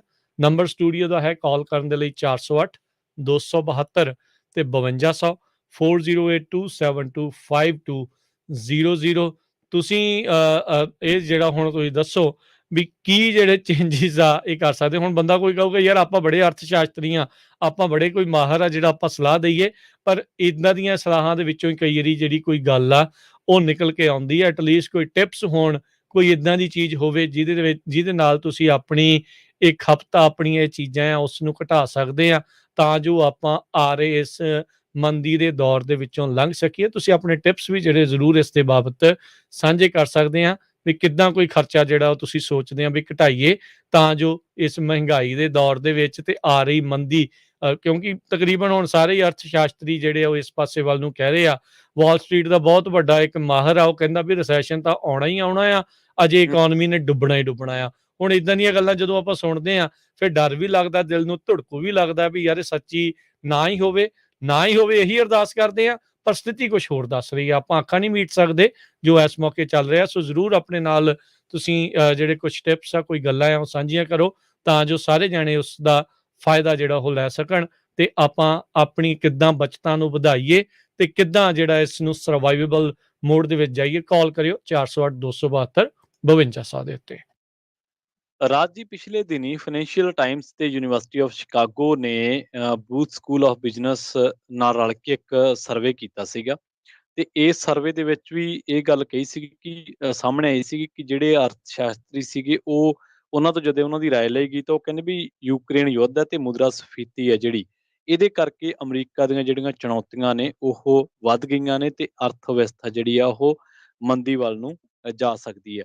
ਤੇ ਦੂਜੀ ਗੱਲ ਇਹ ਸੀਗੀ ਵੀ ਕੱਚੇ ਤੇਲ ਦੀਆਂ ਜਿਹੜੀਆਂ ਕੀਮਤਾਂ ਨੇ ਉਹ ਹਾਲੇ ਵੀ ਜਿਹੜੀਆਂ ਉਹਨਾਂ ਤੇ ਕੋਈ ਕੰਟਰੋਲ ਨਹੀਂ ਹੈ। ਜਿਵੇਂ ਤੁਸੀਂ ਤੇਲ ਦਾ ਜ਼ਿਕਰ ਕਰਕੇ ਹਟਿਓ, ਹੁਣ ਵੀ ਇੱਕ ਰਿਪੋਰਟ ਜਿਹੜੀ ਲਰਨ ਟੌਪ ਨੇ ਛਾਇਆ ਕੀਤੀ ਆ, ਉਹ ਕਹਿੰਦੇ ਕਿ 13 ਸਾਲ ਦੇ ਪਿਛਲੇ 13 ਸਾਲ ਦੇ ਕੰਪੇਅਰ ਦੇ ਨਾਲ ਅਮਰੀਕਾ ਦੇ ਵਿੱਚ ਜਿਹੜੀਆਂ ਇਹਦੇ ਫੈਸਲੇ ਦੇ ਨਾਲ ਹੋਰ ਜਿਹੜੇ ਪ੍ਰਾਈਸ ਆ ਤੇਲ ਦੇ ਉਹ ਵਧਣਗੇ। ਕੱਚਾ ਤੇਲ ਆ ਜਿਹੜਾ ਉਹ ਪਿਛਲੇ 13 ਸਾਲਾਂ ਤੋਂ ਇਸ ਵੇਲੇ ਅੰਤਰਰਾਸ਼ਟਰੀ ਬਾਜ਼ਾਰ ਦੇ ਵਿੱਚ ਸਭ ਤੋਂ ਜ਼ਿਆਦਾ ਸ਼ਾਇਦ 139 ਡਾਲਰ ਤੋਂ ਵੀ ਪਾ ਰਿਹਾ, ਤੇ ਰਿਕਾਰਡ ਟੁੱਟਿਆ ਸੀਗਾ ਪਿਛਲੇ 6 ਮਾਰਚ ਨੂੰ ਵੀ ਕੱਚੇ ਤੇਲ ਦੀਆਂ ਕੀਮਤਾਂ ਦਾ। ਤੇ ਜੇਕਰ ਇਸੇ ਤਰ੍ਹਾਂ ਹੀ ਵੱਧਦੀਆਂ ਰਹੀਆਂ, ਕਿਉਂਕਿ ਹੁਣ ਜਿਹੜਾ ਕੁਛ ਪੱਛਮੀ ਦੇਸ਼ ਆ ਜਿਹੜੇ ਰੂਸ ਯੂਕਰੇਨ ਸੰਕਟ ਆ ਉਹਦੇ ਕਰਕੇ ਅਮਰੀਕਾ ਨੇ ਕੁਛ ਤਬਦੀਲੀਆਂ ਕੀਤੀਆਂ, ਤਾਂ ਹੁਣ ਜਿਹੜਾ ਕੱਚੇ ਤੇਲ ਦੀਆਂ ਕੀਮਤਾਂ ਆਉਣ ਵਾਲੇ ਦਿਨਾਂ ਦੇ ਵਿੱਚ ਹੋਰ ਵਧਣਗੀਆਂ। ਪਰ ਜਿਵੇਂ ਤੁਸੀਂ ਕਹਿ ਕੇ ਹਟੇ ਵੀ ਤੇਲ ਵਧੂਗਾ ਤੇ ਢੋਆ ਮਹਿੰਗੀ ਹੋਊਗੀ ਤਾਂ ਹੋਰ ਚੀਜ਼ਾਂ ਵੀ ਜਿਹੜੀਆਂ ਉਹਨਾਂ ਦੇ ਪ੍ਰਾਈਸ ਦੇ ਵਿੱਚ ਇਹ ਚੀਜ਼ਾਂ ਐਡ ਹੋ ਜਾਣਗੀਆਂ। ਸੰਦੀਪ ਸਿੰਘ ਜੀ ਆਪਣੇ ਨਾਲ ਜੁੜੇ ਨੇ ਰਾਜ ਜੀ, ਉਹਨਾਂ ਦੀ ਰਾਏ ਨੂੰ ਸ਼ਾਮਲ ਕਰਦੇ ਹਾਂ ਪ੍ਰੋਗਰਾਮ ਦੇ ਵਿੱਚ, ਉਸ ਤੋਂ ਬਾਅਦ ਚਰਚਾ ਨੂੰ ਇਸੇ ਤਰ੍ਹਾਂ ਅੱਗੇ ਤੁਰਦੇ ਚੱਲਾਂਗੇ। ਸਤਿ ਸ਼੍ਰੀ ਅਕਾਲ ਜੀ, ਤੁਸੀਂ ਆਉਣੇ ਹੋ। ਹਾਂਜੀ, ਸੰਚਾਲਕ ਸਰੋਤਿਆਂ ਸਾਰਿਆਂ ਨੂੰ ਜੀ ਵਾਹਿਗੁਰੂ ਜੀ ਕਾ ਖਾਲਸਾ ਵਾਹਿਗੁਰੂ ਜੀ ਕੀ ਫਤਿਹ। ਸੰਦੀਪ ਜੀ ਹਾਂਜੀ ਬਿਲਕੁਲ ਜੀ, ਇਹ ਬਹੁਤ ਚਿਰ ਦਾ ਅਸੀਂ ਰੇਡੀਓ ਤੋਂ ਇਹ ਲੋਕਾਂ ਨੂੰ ਜਾਗਰੂਕ ਕਰ ਰਹੇ ਸੀਗੇ ਜੀ ਕਿ ਇਹ ਜਿਹੜਾ ਮਹਿੰਗਾਈ ਹੋਣੀ ਆ, ਇਹ ਸਾਲ ਵਿੱਚ ਮਹਿੰਗਾਈ ਹੋਣੀ ਆ, ਕੀਮਤਾਂ ਤੇਲ ਦੀਆਂ ਵਧਣੀਆਂ ਨੇ, ਖਰਚੇ ਆਪਣੇ ਘਟਾ ਲਓ, ਪੈਸੇ ਬਚਾ ਲਓ, ਸੇਵਿੰਗ ਕਰ ਲਓ। ਤੇ ਉਹੀ ਹੁਣ ਤਰੀਕਾ ਉਹੀ ਹੈ ਇਸ ਵੇਲੇ ਕਿ ਜੇ ਤੁਸੀਂ ਨਵੀਂ ਕਾਰਡ ਤੋਂ ਬਿਨਾਂ ਸਰ ਸਕਦਾ ਤੁਹਾਡਾ, ਉਹ ਪੇਮੈਂਟ ਜਿਹੜੀ ਉਹਨੂੰ ਨਾਲ ਸ਼ੁਰੂ ਕਰੋ, ਕਿਉਂਕਿ ਜਿਹੜੀ ਇੱਕ ਪੇਮੈਂਟ ਤੁਹਾਡੀ ਸ਼ੁਰੂ ਹੋ ਗਈ ਕਾਰ ਦੀ, ਉਹ ਬਾਅਦ ਵਿੱਚ ਜੇ ਕਿਸੇ ਕਾਰਨ ਕਰਕੇ ਤੁਹਾਡੇ ਤੋਂ ਪੇਮੈਂਟ ਨਾ ਹੋਈ, ਜੇ ਉਹ ਗੱਡੀ ਵਾਪਸ ਗਈ ਵਾ, ਤੁਹਾਡੇ ਕ੍ਰੈਡਿਟ ਕਾਰਡ ਤੇ ਬਾਅਦ ਤੁਹਾਡੇ ਕ੍ਰੈਡਿਟ ਤੇ ਫਰਕ ਪੈਣਾ ਵਾ। ਸੋ ਇਹ ਬਾਕੀ ਜੇ ਫਰਨੀਚਰ ਦੀ ਨਹੀਂ ਲੋੜ ਆ ਜੇ ਨਵੀਂ ਦੀ, ਤੇ ਇਹ ਨਹੀਂ ਕਿ ਕਿਉਂਕਿ ਮਿਸਟਰ ਭੁੱਲਰ ਨੇ ਲੈ ਲਿਆ ਤਾਂ ਮਿਸਟਰ ਗਰੇਵਾਲ ਨੇ ਲੈ ਲਿਆ ਤਾਂ ਮਿਸਟਰ ਗਿੱਲ ਨੇ ਜ਼ਰੂਰ ਲੈਣਾ। ਸੋ ਆਪਾਂ ਨੂੰ ਉਹ ਜ਼ਰੂਰ ਮਹਿੰਗਾਈ ਦਾ ਦੇਖਣਾ ਪੈਣਾ ਕਿ ਅਸੀਂ ਫਰਨੀਚਰ ਜੇ ਨਹੀਂ ਲੋੜ ਨਾ ਲਓ। ਬਾਕੀ ਇਹ ਨਹੀਂ ਕੋਈ ਕਹਿ ਰਿਹਾ ਕਿ ਤੁਸੀਂ ਆਪਣੀ ਗਰੋਸਰੀ ਖਾਣਾ ਘੱਟ ਕਰ ਦਿਓ ਜਾਂ ਇਹ ਉਹ, ਕਿਉਂਕਿ ਆਪਣੀ ਸਿਹਤ ਦਾ ਵੀ ਧਿਆਨ ਰੱਖੋ। ਤੇ ਪਰ ਇਹ ਆ ਕਿ ਜਿਹੜਾ ਕੰਮ ਕਾਜ ਜਿਹੜੇ ਹੈਗੇ ਆ, ਜਿੱਦਾਂ ਕਹਿੰਦੇ ਆ, ਜੇ ਉਹ ਕਹਿ ਰਿਹਾ ਕਿ ਤੁਸੀਂ ਇਨ ਪਰਸਨ ਕਰਨਾ ਵਾ ਜਾਂ ਤੁਸੀਂ ਆਨਲਾਈਨ ਕਰਨਾ, ਜਿੱਦਾਂ ਕਹਿ ਰਹੇ ਕੰਮ ਨਾ ਛੱਡੋ, ਕਿਉਂਕਿ ਜੌਬਾਂ ਜਿੱਦਾਂ ਕਹਿ ਹੀ ਰਹੇ ਹੋ ਕਿ ਉਹ ਘਟ ਵੀ ਰਹੀਆਂ ਨੇ, ਘਟ ਵੀ ਗਈਆਂ ਨੇ, ਲੇ ਆਫਸ ਹੋ ਰਹੀਆਂ। ਬਿਲਕੁਲ ਹਾਂਜੀ, ਲੇ ਆਫਸ ਹੋ ਰਹੀਆਂ ਨੇ ਤੇ ਕੰਪਨੀਆਂ ਨੇ ਫਰੀਜ਼ ਕਰ ਦਿੱਤੀ ਆ, ਹਾਇਰਿੰਗ ਫਰੀਜ਼ ਕਰ ਦਿੱਤੀ ਆ। ਇਹ 1.5 ਸਾਲ ਵਿੱਚ ਬਹੁਤ ਕੁਝ ਚੇਂਜ ਹੋ ਗਿਆ। ਸੋ ਇਹ ਹੀ ਕਹਿ ਸਕਦੇ ਆ ਕਿ ਜੇ ਖਰਚਾ ਜਿਹੜਾ ਵਾ, ਖਰਚਾ ਇਹੀ ਹੁੰਦਾ ਕਿ ਜੇ ਆਪਾਂ ਪੇਮੈਂਟਾਂ ਸ਼ੁਰੂ ਕਰ ਦਿੰਦੇ ਫਿਰ ਉਹ ਦੇਣੀਆਂ ਹੀ ਪੈਂਦੀਆਂ। ਬਿਲਕੁਲ। ਸੋ ਜਿਹੜੀ ਪੇਮੈਂਟ ਆ, ਬਾਕੀ ਜਿਹੜੇ ਕ੍ਰੈਡਿਟ ਕਾਰਡ ਆ ਉਹਨਾਂ ਨੂੰ ਧਿਆਨ ਨਾਲ, ਕ੍ਰੈਡਿਟ ਕਾਰਡਾਂ ਤੇ ਇਹ ਨਹੀਂ ਕਿ ਅਸੀਂ ਹੁਣ ਕ੍ਰੈਡਿਟ ਕਾਰਡਾਂ ਤੇ ਜ਼ਿੰਦਗੀ ਜੀਣੀ ਸ਼ੁਰੂ ਕਰ ਦੇਣੀ ਆ। ਉਹਨਾਂ ਨੂੰ ਥੋੜਾ ਜਿਹਾ ਉਹ ਵੀ ਧਿਆਨ ਰੱਖਿਓ। ਜੀ ਉਹ ਵੀ ਧਿਆਨ ਰੱਖਿਓ। ਤੇ ਬਾਕੀ ਇਹੀ ਕੁਛ ਆ। ਨਹੀਂ ਬਿਲਕੁਲ ਸੰਦੀਪ ਜੀ, ਉਹ ਤਾਂ ਹੁਣ ਜ਼ਿਆਦਾ ਧਿਆਨ ਰੱਖਿਓ, ਕਿਉਂਕਿ ਜਿਹੜੇ ਇੰਟਰਸਟ ਰੇਟ ਵਧੇ ਆ ਨਾ, ਉਹਦੇ ਵਿੱਚ ਸਭ ਤੋਂ ਪਹਿਲਾਂ ਅਸਰ ਉਹ ਕ੍ਰੈਡਿਟ ਕਾਰਡ ਦੇ ਇੰਟਰਸਟ ਰੇਟਾਂ ਤੇ ਪੈਂਦਾ ਆ। ਜਿਹੜਾ ਤਾਂ ਬੰਦਾ ਸਟੇਟਮੈਂਟ ਦੇ ਹਿਸਾਬ ਦੇ ਨਾਲ ਫੁੱਲ ਦੇ ਵਿੱਚ ਪੇ ਕਰ ਦਿੰਦਾ, ਉਹ ਤਾਂ ਇੰਟਰਸਟ ਰੇਟ ਤੋਂ ਬਚ ਜਾਂਦਾ। ਪਰ ਜਿਹੜਾ ਕਹਿੰਦਾ ਚੱਲ ਮੈਂ ਮਿਨੀਮਮ ਦੇ ਦਿੰਦਾ ਆ, ਬਾਕੀ ਥੋੜੇ ਜਿਹੇ ਬਾਅਦ ਚ ਦੇ ਦੂੰਗਾ, ਉਹਨਾਂ ਨੂੰ ਰਗੜਾ ਲੱਗ ਜਾਣਾ ਆ। 20-25% ਦੇ ਉੱਤੇ ਇੰਟਰਸਟ ਰੇਟ ਉਹਨਾਂ ਦਾ APR ਬਣ ਜਾਂਦਾ ਹੈ ਤੇ ਬਾਅਦ ਚ ਬਹੁਤ ਧੂਆਂ ਨਿਕਲ ਜਾਂਦਾ ਆ। ਸੋ ਖਰਚਾ ਉਹੀ ਕਰੋ ਜਿੱਦਾਂ ਸੰਜੀਵ ਜੀ ਕਹਿ ਰਹੇ ਆ ਵੀ ਜੇ ਤੁਹਾਨੂੰ ਵਾਕਿਆ ਹੀ ਕੋਈ ਜ਼ਰੂਰਤ ਆ, ਜੇ ਸਰ ਜਾਂਦਾ ਆ, ਸਰ ਸਕਦਾ ਹੈ ਨਾ, ਸਾਲ ਖੰਡ ਕੌੜਾ ਘੁੱਟ ਭਰ ਲਓ, ਕੋਈ ਗੱਲ ਨਹੀਂ, ਜਿੱਦਾਂ ਚੱਲ ਰਿਹਾ ਚਲਾਈ ਚੱਲੋ। ਕੋਈ ਏਦਾਂ ਦਾ ਫਾਹਾ ਲੈਣ ਕੇ, ਅੱਡੀਆਂ ਚੱਕ ਕੇ ਫਾਹਾ ਲੈਣ ਵਾਲੀ ਗੱਲ ਨਾ ਕਰਿਓ ਹੁਣ। ਬਿਲਕੁਲ ਜੀ, ਇਹ ਜਿਹੜੀਆਂ ਗੱਲਾਂ ਨੇ, ਇਹ ਅਸੀਂ ਬਹੁਤ ਚਿਰ ਤੋਂ ਕਹਿ ਰਹੇ ਸੀ ਲੋਕਾਂ ਨੂੰ ਕਿ ਨਹੀਂ, ਇਹ ਤਾਂ ਨੈਗੇਟਿਵ ਗੱਲ ਕਰ ਰਹੇ। ਇਹ ਡਰਾਉਂਦੇ ਬਹੁਤ ਆ ਕਹਿੰਦੇ। ਇਹ ਚੌਂਕੀਦਾਰਾ ਹੁੰਦਾ ਵਾ, ਚੌਂਕੀਦਾਰ ਦਾ ਰੌਲਾ ਪਾਉਣਾ ਹੀ ਆ ਉਹਨੇ। ਉਹ ਰਾਜਾ ਨੇ ਜੀ ਕੁੰਡੇ ਲਾ ਲਓ, ਲਾਕ ਲਾ ਲਓ, ਬਸ ਇਹ ਗੱਲਾਂ ਬਾਤਾਂ ਨੇ ਜੀ। ਬਾਕੀ ਵੋਟਾਂ ਹਿਸਾਬ ਨਾਲ ਪਾਇਆ ਕਰੋ, ਬਾਅਦ ਵਿੱਚ ਨਾ ਪਛਤਾਇਆ ਕਰੋ ਜੀ। Thank you Sandeep ji. ਖਾਲਸਾ ਵਾਹਿਗੁਰੂ ਜੀ ਕੀ ਫਤਿਹ ਜੀ। ਜੀ ਰਾਜੀ ਜੱਗਾ ਸਿੰਘ ਜੀ ਵੀ ਆਪਣੇ ਨਾਲ ਜੁੜੇ ਹੋਏ ਜੀ। ਸਤਿ ਸ਼੍ਰੀ ਅਕਾਲ ਜੀ, ਤੁਸੀਂ ਆਉਣੇ ਹੋ। ਦੋਨੇ ਵੀਰਾਂ ਨੂੰ ਸਤਿ ਸ੍ਰੀ ਅਕਾਲ ਬਾਈ ਜੀ, ਤੇ ਬਹੁਤ ਵਧੀਆ ਪ੍ਰੋਗਰਾਮਾਂ ਦੀ ਲੱਭੀ ਰੱਖੋ। ਥੈਂਕ ਯੂ ਜੀ। ਤੇ ਮੈਂ ਨਾ ਇੱਕ ਬਾਈ ਜੀ ਨੇ ਆਪਣੀ ਪਹਿਲਾਂ ਗੱਲ ਕਰੀ ਸੀ, ਮੈਂ ਇੱਕ ਐਡ ਕਰ ਦਿੰਦਾ ਇਹਦੇ ਚ ਨਾ, ਜਿਵੇਂ ਵੀ ਆਪਣੇ ਬੰਦੇ ਕਹਿੰਦੇ ਨੇ ਵੀ ਫਲਾਣੇ ਨੂੰ ਦੇਖ ਕੇ ਫਲਾਣਾ ਵੀ ਨਾਲ ਫਾਹਾ ਲੈਣ ਨੂੰ ਕਰਦਾ। ਸਾਡੇ ਆਪਣੇ ਸਿਡਨੀ ਦੇ ਵਿੱਚ ਵੱਡਾ ਗੁਰਦੁਆਰਾ ਸਾਹਿਬ ਹੈ ਜੀ, ਗਲੈਨਵੁੱਡ ਪਾਰਕ, ਜੇ ਸੁਣਿਆ ਹੋ ਤੁਸੀਂ ਨੇ। ਜੀ। ਤੇ ਉਹਦੇ ਲਾਗੇ ਤਾਗੇ ਮਤਲਬ ਕਿ ਜ਼ਮੀਨ ਦੇ ਰੇਟ, ਘਰਾਂ ਦੇ ਰੇਟ ਇੰਨੇ ਕੁ ਵਧਾ ਦਿੱਤੇ ਆ ਆਪਣੇ ਹੀ ਬੰਦਿਆਂ ਨੇ। ਤੇ ਮਤਲਬ ਕਿ ਇੱਕ ਦੂਜੇ ਨੂੰ ਦੇਖ ਕੇ ਗਲੇ ਚ ਫਾਹਾ ਲੈ, ਯੂ ਕੈਨ ਨਾਟ ਬਿਲੀਵ ਕਿ ਮਤਲਬ ਕਿ 500 ਸਕੁਅਰ ਫੀਟ ਦਾ ਜਿਹੜਾ ਪਲਾਟ ਹੈ ਨਾ ਜੀ, ਉਹਦੀ ਵੈਲਿਊ ਕਿੰਨੀ ਕੁ ਹੋ ਸਕਦੀ ਹੈ? $2.66 ਮਿਲੀਅਨ ਦੇ ਵਿੱਚੋਂ ਕੱਲਾ ਪਲਾਟ ਲੈ ਰਹੇ। ਸਕੁਅਰ ਫੁੱਟ ਕਿ ਸਕੁਅਰ ਮੀਟਰ? ਸਕੁਅਰ ਮੀਟਰ ਜੀ। ਅੱਛਾ ਠੀਕ ਆ। ਮੈਂ ਕਿਹਾ 500 ਸਕੁਅਰ ਫੁੱਟ ਤੇ ਵਾਹੇ ਤਾਂ ਚਿੜੀ ਦੇ ਪਹੁੰਚੇ ਜਿੱਡਾ ਹੀ ਹੋਇਆ। ਨਹੀਂ, ਉਹ ਤਾਂ ਫਿਰ ਉਹਦਾ ਤੁਹਾਡਾ ਬਿਲਡਿੰਗ ਹੀ ਹੋਊਗੀ। ਹਾਂਜੀ।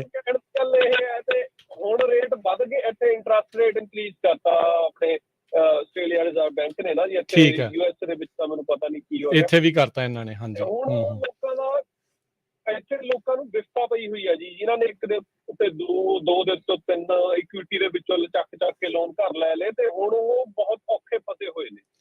ਜੱਗਾ ਜੀ, ਬਹੁਤ ਸਾਰੇ ਸਰੋਤੇ ਸ਼ਾਇਦ ਪਤਾ ਨਹੀਂ ਵਾਕਫ ਆ ਜਾਂ ਨਹੀਂ ਵਾਕਫ ਆ, ਆਸਟ੍ਰੇਲੀਆ ਦੇ ਵਿੱਚ ਅਮਰੀਕਾ ਦੇ ਨਾਲੋਂ ਚੀਜ਼ਾਂ ਪਹਿਲਾਂ ਹੀ ਬਹੁਤ ਮਹਿੰਗੀਆਂ ਆ। ਜੇ ਆਪਾਂ ਕੰਪੈਰੀਜ਼ਨ ਕਰੀਏ ਨਾ ਡਾਲਰਾਂ ਦੇ ਹਿਸਾਬ ਦੇ ਨਾਲ, ਜਦੋਂ ਦੇਖਦੇ ਆ ਉੱਥੇ ਮਿਨੀਮਮ ਵੇਜ ਵੀ ਇੱਥੇ ਦੇ ਨਾਲੋਂ ਜ਼ਿਆਦਾ ਆ, ਸਾਰੀਆਂ ਚੀਜ਼ਾਂ ਜਿਹੜੀਆਂ ਉਹ ਹੈਗੀਆਂ ਆ। ਸੋ ਉੱਥੇ ਤੁਹਾਡੇ ਮੁਲਕ ਦੇ ਵਿੱਚ ਮਹਿੰਗਾਈ ਦਾ ਕਿੱਦਾਂ ਤੇਲ ਦੀਆਂ ਕੀਮਤਾਂ ਨੂੰ ਲੈ ਕੇ ਬਾਕੀ ਆਮ ਚੀਜ਼ਾਂ ਦੀ ਕਿੰਨੀ ਕੁ ਮਹਿੰਗਾਈ ਦਾ ਜਿਹੜਾ ਅਸਰ ਇਸ ਟਾਈਮ ਉੱਥੇ ਪੈ ਰਿਹਾ? ਭਾਜੀ ਤੁਸੀਂ ਤੇਲ ਬਾਰੇ ਤਾਂ ਪੁੱਛੋ ਹੀ ਨਾ, ਤਾਂ ਦੁੱਖ ਦੀ ਰਾਗ ਫੜ ਲਈ ਤੁਸੀਂ ਨੇ। ਸਾਈਕਲ ਤੇ ਹੀ ਚੱਲੀਏ ਫਿਰ ਹੈ ਹੁਣ। $2.20 ਦੇ ਵਿੱਚ ਲੀਟਰ ਮਿਲ ਰਿਹਾ ਸਾਨੂੰ ਡੀਜ਼ਲ ਜੀ।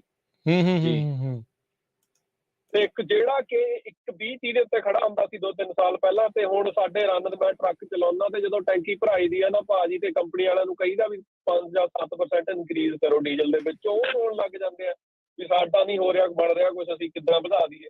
ਤੇ ਮਤਲਬ ਕਿ ਪੂਰੀ ਮਹਿੰਗਾਈ ਡੀਜ਼ਲ ਨੇ ਤਾਂ ਪੈਟਰੋਲ ਦਾ ਤਾਂ ਪਤਾ ਨਹੀਂ ਬਣੂਗਾ ਕੀ ਜੀ, ਇਹ ਤਾਂ ਥੱਲੇ ਹੀ ਨਹੀਂ ਆ ਰਿਹਾ। ਸਕਾਟ ਮੋਰਿਸਨ ਜਿਹੜਾ ਪਹਿਲਾਂ ਸਾਡਾ ਪ੍ਰਧਾਨ ਮੰਤਰੀ ਸੀ, ਉਹਨੇ ਥੋੜਾ ਜਿਹਾ ਵੋਟਾਂ ਤੋਂ ਪਹਿਲਾਂ ਵੋਟਾਂ ਲੈਣ ਦੇ ਲਈ ਸਿੱਟਿਆ ਸੀਗਾ ਸਬਸਿਡੀ, ਤੇ ਹੁਣ ਫੇਰ ਉੱਥੇ ਦੁਬਾਰਾ ਪਹੁੰਚ ਗਿਆ। ਤੇ ਮਹਿੰਗਾਈ ਤਾਂ ਉਹ ਜਿਹੜੀ ਡੀਜ਼ਲ ਦੀ ਹੈਗੀ ਆ। ਜੋਬਾਂ ਵੈਸੇ ਸਾਡੇ ਬਹੁਤ ਆ ਜੀ, ਜੋਬਾਂ ਦਾ ਡਰਾਈਵਰ ਮਿਲਦੇ ਨਹੀਂ ਹੈਗੇ ਜੀ। $40 ਘੰਟੇ ਤੇ ਦੇਣ ਨੂੰ ਤਿਆਰ ਨੇ ਲੋਕ। ਜਿੱਦਾਂ ਤੁਸੀਂ ਨੇ ਕਿਹਾ ਵੀ ਇੱਥੇ ਦਾ ਡੇਲੀ ਵੇਜ ਵੀ ਉਨਾ ਹੀ ਆ ਤੇ ਉਹਦੇ ਖਰਚੇ ਵੀ ਇੰਨੇ ਨੇ। ਜੀ ਬਿਲਕੁਲ ਬਿਲਕੁਲ ਭਾਜੀ ਪਰ ਨਾ ਜਿਹੜਾ ਪ੍ਰਾਪਰਟੀ ਦਾ ਰੇਟ ਤਾਂ ਤੁਸੀਂ ਮੈਲਬਰਨ ਦੇ ਵਿੱਚ ਐਜ਼ ਕੰਪੇਅਰ ਜਾਂ ਥੋੜਾ ਜਿਹਾ ਕੰਟਰੀ ਲੰਘ ਜਾਓ, ਉੱਥੇ ਬਹੁਤ ਸਸਤਾ ਹੋ ਰਿਹਾ। ਤੇ ਹੁਣ ਆ ਜਿਹੜਾ ਇੰਟਰਸਟ ਰੇਟ ਇਨਕਰੀਜ਼ ਹੋਣਾ ਨਾ, ਜੇ 1-2% ਹੋਰ ਹੋ ਗਿਆ ਤੇ ਲੋਕ ਇੰਨੇ ਕੁ ਬਰੋਕ ਹੋਣਗੇ ਨਾ ਭਾਜੀ, ਇਹ ਨਿਊਜ਼ ਬਣੂਗੀ ਵਰਲਡ ਦੀ ਵੀ ਇਹ ਲੋਕਾਂ ਦੇ ਜਿਨ੍ਹਾਂ ਨੇ ਪਹਿਲਾਂ ਇੰਨੇ ਰੇਟ ਚੱਕ ਕੇ ਪ੍ਰਾਪਰਟੀਆਂ ਦੇ ਕਰਿਆ ਨਾ ਕੰਮ। ਜੀ ਤੇ ਹੁਣ ਮੁਸ਼ਕਿਲ ਹੋ ਰਹੀ ਆ ਬਹੁਤ। ਥੈਂਕ ਯੂ ਵੀਰ ਜੀ, ਥੈਂਕ ਯੂ, ਮਿਹਰਬਾਨੀ। ਥੈਂਕ ਯੂ ਭਾਜੀ ਬਹੁਤ ਬਹੁਤ, ਤੇ ਦੱਬੀ ਰੱਖੋ ਕੰਮ। ਥੈਂਕ ਯੂ ਜੀ।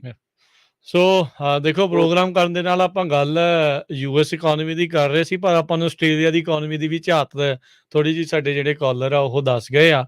ਸੋ ਦੁਨੀਆ ਭਰ ਦੇ ਵਿੱਚ ਜਿਹੜੀ ਇਹ ਸਥਿਤੀ ਹੈ ਇਸ ਟਾਈਮ ਬਣੀ ਹੈਗੀ ਆ। ਸੋ ਇਹਦਾ ਮਤਲਬ ਹਾਲਾਤ ਸਾਰੇ ਥਾਵਾਂ ਦੇ ਉੱਤੇ ਚੰਗੇ ਨਹੀਂ ਆ। ਗਲੋਬਲ ਰਿਸੈਸ਼ਨ, ਗਲੋਬਲ ਮੰਦੀ ਜਿਹੜੀ ਆ ਕੌਮੀ ਪੱਧਰ ਦੇ ਉੱਤੇ, ਅੰਤਰਰਾਸ਼ਟਰੀ ਪੱਧਰ ਦੇ ਉੱਤੇ ਮੰਦੀ ਦੀ ਦਸਤਕ ਜਿਹੜੀ ਉਹ ਆ ਰਹੀ ਆ। ਬਹੁਤ ਸਾਰੇ ਥਾਵਾਂ ਦੇ ਉੱਤੇ ਇੱਦਾਂ ਦੀਆਂ ਖਬਰਾਂ, ਇੱਦਾਂ ਦੀਆਂ ਰਿਪੋਰਟਸ ਨੇ ਪ੍ਰਵੀਨ, ਜਿਸ ਦੇ ਵਿੱਚ ਫੂਡ ਨੂੰ ਲੈ ਕੇ, ਆਇਲ ਨੂੰ ਲੈ ਕੇ, ਸਾਰੀਆਂ ਚੀਜ਼ਾਂ ਨੂੰ ਲੈ ਕੇ ਬੜੀ ਪ੍ਰੋਬਲਮ ਆ। ਕੁਛ ਅਜਿਹੇ ਮੁਲਕ ਵੀ ਹੈਗੇ ਨੇ ਜਿੱਥੇ ਤੇਲ ਬਹੁਤ ਸਸਤਾ। ਮੈਂ ਲਿਬੀਆ ਦੀ ਦੇਖ ਰਿਹਾ ਸੀਗਾ, ਉੱਥੇ ਤੇਲ ਬਹੁਤ ਹੀ ਜ਼ਿਆਦਾ ਜਿਹੜਾ ਆ ਅਜੇ ਵੀ ਸਸਤਾ, ਕਿਉਂਕਿ ਉਹ ਆਪਾਂ ਉਹਨਾਂ ਮੁਲਕਾਂ ਦੀ ਗੱਲ ਕਰ ਰਹੇ ਹਾਂ ਜਿੱਥੋਂ ਤੇਲ ਕੱਢਿਆ ਜਾਂਦਾ। ਸੋ ਉੱਥੇ ਥੋੜਾ ਸਸਤਾ ਆ, ਪਰ ਕੱਚੇ ਤੇਲ ਦੀਆਂ ਕੀਮਤਾਂ ਦੁਨੀਆ ਭਰ ਦੇ ਵਿੱਚ ਇਸ ਟਾਈਮ ਸਿਖਰਾਂ ਨੂੰ ਛੂਹ ਰਹੀਆਂ ਆ। ਅੱਜ ਥੋੜਾ ਜਿਹਾ ਘਟਿਆ ਆ ਤੇਲ। ਆਪਾਂ ਨੂੰ ਪਤਾ ਵੀ ਆਪਣੇ ਜਿਹੜੇ ਗੈਸ ਸਟੇਸ਼ਨਾਂ ਦੇ ਉੱਤੇ ਏਡੀ ਜਲਦੀ ਇਹਦਾ ਅਸਰ ਨਹੀਂ ਹੁੰਦਾ। ਕੱਚਾ ਤੇਲ ਜਿੰਨਾ ਮਰਜ਼ੀ ਸਸਤਾ ਹੋ ਜਾਵੇ, ਇੱਥੇ ਰਾਈਟ ਨਾਓ ਮੁਨਾਫਾਖੋਰੀ ਦੇ ਵਿੱਚ ਕਾਰਪੋਰੇਟ, ਇੱਥੇ ਇੱਕ ਸ਼ਬਦ ਵਰਤਿਆ ਜਾਂਦਾ ਕਾਰਪੋਰੇਟ ਗਰੀਡ, ਉਹ ਸਾਰੀਆਂ ਚੀਜ਼ਾਂ ਨੂੰ ਦੇਖਦੇ ਹੋਏ ਕਹਿੰਦੇ ਵੀ ਏਡੀ ਜਲਦੀ ਜਦੋਂ ਤੇਲ ਘਟਦਾ ਆਪਾਂ ਨੂੰ ਦਿਸਦਾ ਨਹੀਂ, ਜਦੋਂ ਵੱਧਦਾ ਹੈ ਉਹ ਝੱਟ ਦੇਣੀ ਜਿਹੜਾ ਉਹ ਸਾਰੀਆਂ ਚੀਜ਼ਾਂ ਨੂੰ ਉੱਤੇ ਜਿਹੜਾ ਉਹ ਲੈ ਜਾਂਦਾ ਹੈ। ਸੋ ਲੈਟਸ ਸੀ ਕੀ ਬਣਦਾ ਆ। ਗੱਲਬਾਤ ਨੂੰ ਆਪਾਂ ਏਦਾਂ ਹੀ ਪ੍ਰਵੀਨ ਜਾਰੀ ਰੱਖਾਂਗੇ ਤੇ ਮਿਲਦੇ ਹਾਂ ਆਪਾਂ ਇੱਕ ਬ੍ਰੇਕ ਤੋਂ ਬਾਅਦ 'ਚ। ਤੇ ਸਰੋਤੇ ਤੁਸੀਂ ਵੀ ਕਾਲ ਕਰ ਸਕਦੇ ਹੋ 408-272-5200 ਤੇ।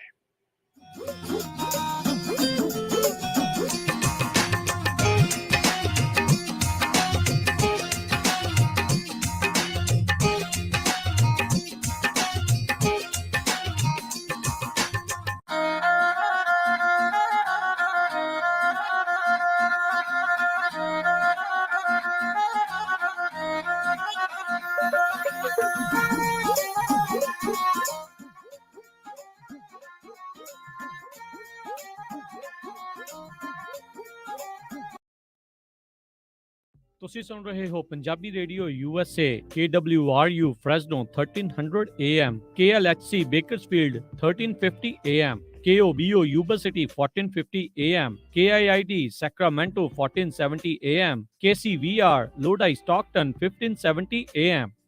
ਜੇਕਰ ਕਰਵਾਉਣਾ ਚਾਹੁੰਦੇ ਹੋ ਤੁਸੀਂ US ਇਮੀਗ੍ਰੇਸ਼ਨ ਦਾ ਕਿਸੇ ਵੀ ਤਰੀਕੇ ਦਾ ਕੰਮ, ਤਾਂ ਹਮੇਸ਼ਾ ਯਾਦ ਰੱਖੋ ਟੇਡਕੇਣਾ ਇਮੀਗ੍ਰੇਸ਼ਨ ਲਾ ਫਰਮ। ਫੈਮਿਲੀ ਪਟੀਸ਼ਨਸ, ਅਸਾਈਲਮ ਦੇ ਕੇਸਿਸ ਦੇ ਜਾਂ ਹੋਰ ਕਿਸੇ ਵੀ ਤਰੀਕੇ ਦੀ US ਇਮੀਗ੍ਰੇਸ਼ਨ ਦੇ ਕੰਮ ਦੇ ਲਈ ਕਾਲ ਕਰੋ ਅਟਾਰਨੀ ਜੇ ਟੇਡਕੇਣਾ 4159900503 415-909-0503। ਅਟਾਰਨੀ ਟੇਡਕੇਣਾ ਪੰਜਾਬੀ ਰੇਡੀਓ USA ਦੇ ਉੱਤੇ ਹਰ ਸ਼ਨੀਚਰਵਾਰ 9 ਤੋਂ 10:30 ਵਜੇ ਤੱਕ ਕੈਲੀਫੋਰਨੀਆ ਟਾਈਮ ਦੇ ਮੁਤਾਬਕ ਇਮੀਗ੍ਰੇਸ਼ਨ ਸ਼ੋਅ ਵੀ ਲੈ ਕੇ ਹਾਜ਼ਰ ਹੁੰਦੇ ਹਨ। ਲਾਈਫ ਇੰਸ਼ੋਰੈਂਸ ਪਰਿਵਾਰ ਪ੍ਰਤੀ ਜ਼ਿੰਮੇਵਾਰੀ ਦਾ ਅਹਿਸਾਸ।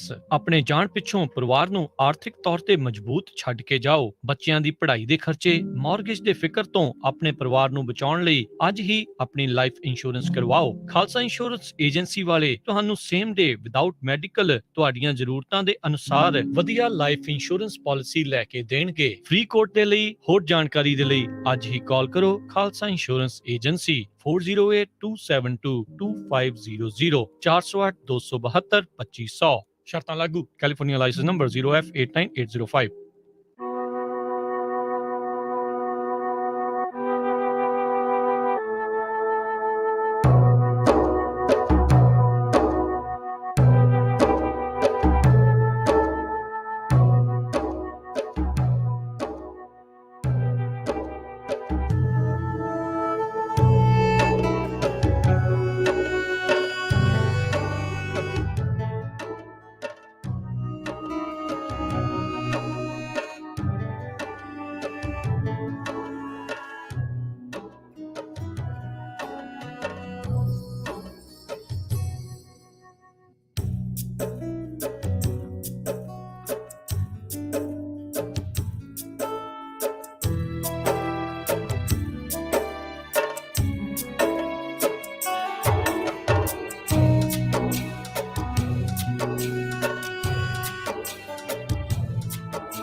ਬ੍ਰੇਕ ਤੋਂ ਬਾਅਦ ਇੱਕ ਵਾਰ ਮੁੜ ਤੋਂ ਤੁਹਾਡਾ ਸਾਰਿਆਂ ਦਾ ਸਵਾਗਤ ਹੈ ਪ੍ਰੋਗਰਾਮ ਸਾਂਝੀ ਸਾਥ ਦੇ ਵਿੱਚ। ਆਪਾਂ ਗੱਲਬਾਤ ਕਰ ਰਹੇ ਹਾਂ ਮੰਦੀ ਦੀ, ਜੋੜਦੇ ਹਾਂ ਰਾਜ ਕਰਨਵੀਰ ਸਿੰਘ ਜੀ ਨੂੰ। ਉਸ ਤੋਂ ਬਾਅਦ ਚਰਚਾ ਨੂੰ ਤੋਰਾਂਗੇ ਅੱਗੇ। ਰਾਜ, ਇੱਕ ਵਾਰ ਫਿਰ ਤੋਂ ਸਵਾਗਤ ਹੈ ਜੀ ਤੁਹਾਡਾ ਪੰਜਾਬੀ ਰੇਡੀਓ USA ਦੇ ਪ੍ਰੋਗਰਾਮ ਸਾਂਝੀ ਸਾਥ ਦੇ ਵਿੱਚ। ਬਹੁਤ ਬਹੁਤ ਧੰਨਵਾਦ ਪ੍ਰਵੀਨ ਸ਼ਰਮਾ ਜੀ। ਪੰਜਾਬੀ ਰੇਡੀਓ USA ਦੇ ਸਰੋਤੇ ਤੇ ਦਰਸ਼ਕਾਂ ਨੂੰ ਇੱਕ ਵਾਰੀ ਫੇਰ ਮੇਰੇ ਵੱਲੋਂ ਵੀ ਪਿਆਰ ਭਰੀ ਨਿੱਘੀ ਸਤਿ ਸ੍ਰੀ ਅਕਾਲ। ਸੋ ਇਨਫਲੇਸ਼ਨ ਦੀ, ਮਹਿੰਗਾਈ ਦੀ ਆਪਾਂ ਗੱਲ ਕਰ ਰਹੇ ਸੀ ਜੀ ਪ੍ਰਵੀਨ। ਹਾਂਜੀ ਬਿਲਕੁਲ, ਮੈਂ ਦੱਸਣਾ ਚਾਹੁੰਦਾ ਸੀਗਾ ਕਿ ਇਨਫਲੇਸ਼ਨ ਦੀ ਆਪਾਂ ਗੱਲ ਕਰ ਰਹੇ ਹਾਂ, ਮਹਿੰਗਾਈ ਦੀ ਗੱਲ ਕਰ ਰਹੇ ਹਾਂ। ਤੇਲ ਪ੍ਰਾਈਸ ਲਗਾਤਾਰ ਵਧ ਰਹੇ ਨੇ, ਦੂਜੇ ਜਿਹੜੇ ਸੌਦੇ ਪੱਤੇ ਘਰੇ ਵਰਤਦੇ ਆ ਆਪਾਂ, ਰਾਸ਼ਨ, ਉਹਦੀਆਂ ਕੀਮਤਾਂ ਵੀ ਲਗਾਤਾਰ ਵਧਦੀਆਂ ਜਾ ਰਹੀਆਂ ਨੇ। ਤਾਂ ਆਪਾਂ ਇਸੇ ਦੀ ਗੱਲ ਕਰ ਰਹੇ ਹਾਂ। ਪਹਿਲੇ ਜਿਹੜਾ ਪ੍ਰੋਗਰਾਮ ਦਾ ਹਿੱਸਾ ਸੀ, ਉਹਦੇ ਵਿੱਚ ਆਪਾਂ ਕੁਛ ਰਿਪੋਰਟਸ ਕੋਟ ਕੀਤੀਆਂ ਸੀਗੀਆਂ ਕਿ ਕਿਉਂ ਵਧ ਰਹੀ ਹੈ ਮਹਿੰਗਾਈ, ਜਾਂ ਕੁਛ ਸ਼ਾਸਤਰੀਆਂ ਦੇ ਬਿਆਨ ਕੋਟ ਕੀਤੇ ਸੀਗੇ, ਜਿਨ੍ਹਾਂ ਦਾ ਕਹਿਣਾ ਸੀਗਾ ਕਿ 22 ਦੀ ਅਖੀਰਲੀ ਤਿਮਾਹੀ ਤੇ 23 ਦਾ ਅੱਧ ਜਿਹੜਾ ਹੋਊਗਾ ਉਹ ਹੋ ਸਕਦਾ ਇਸ ਤੋਂ ਵੀ ਜ਼ਿਆਦਾ ਕ੍ਰਿਟੀਕਲ ਹੋ ਜਾਵੇ।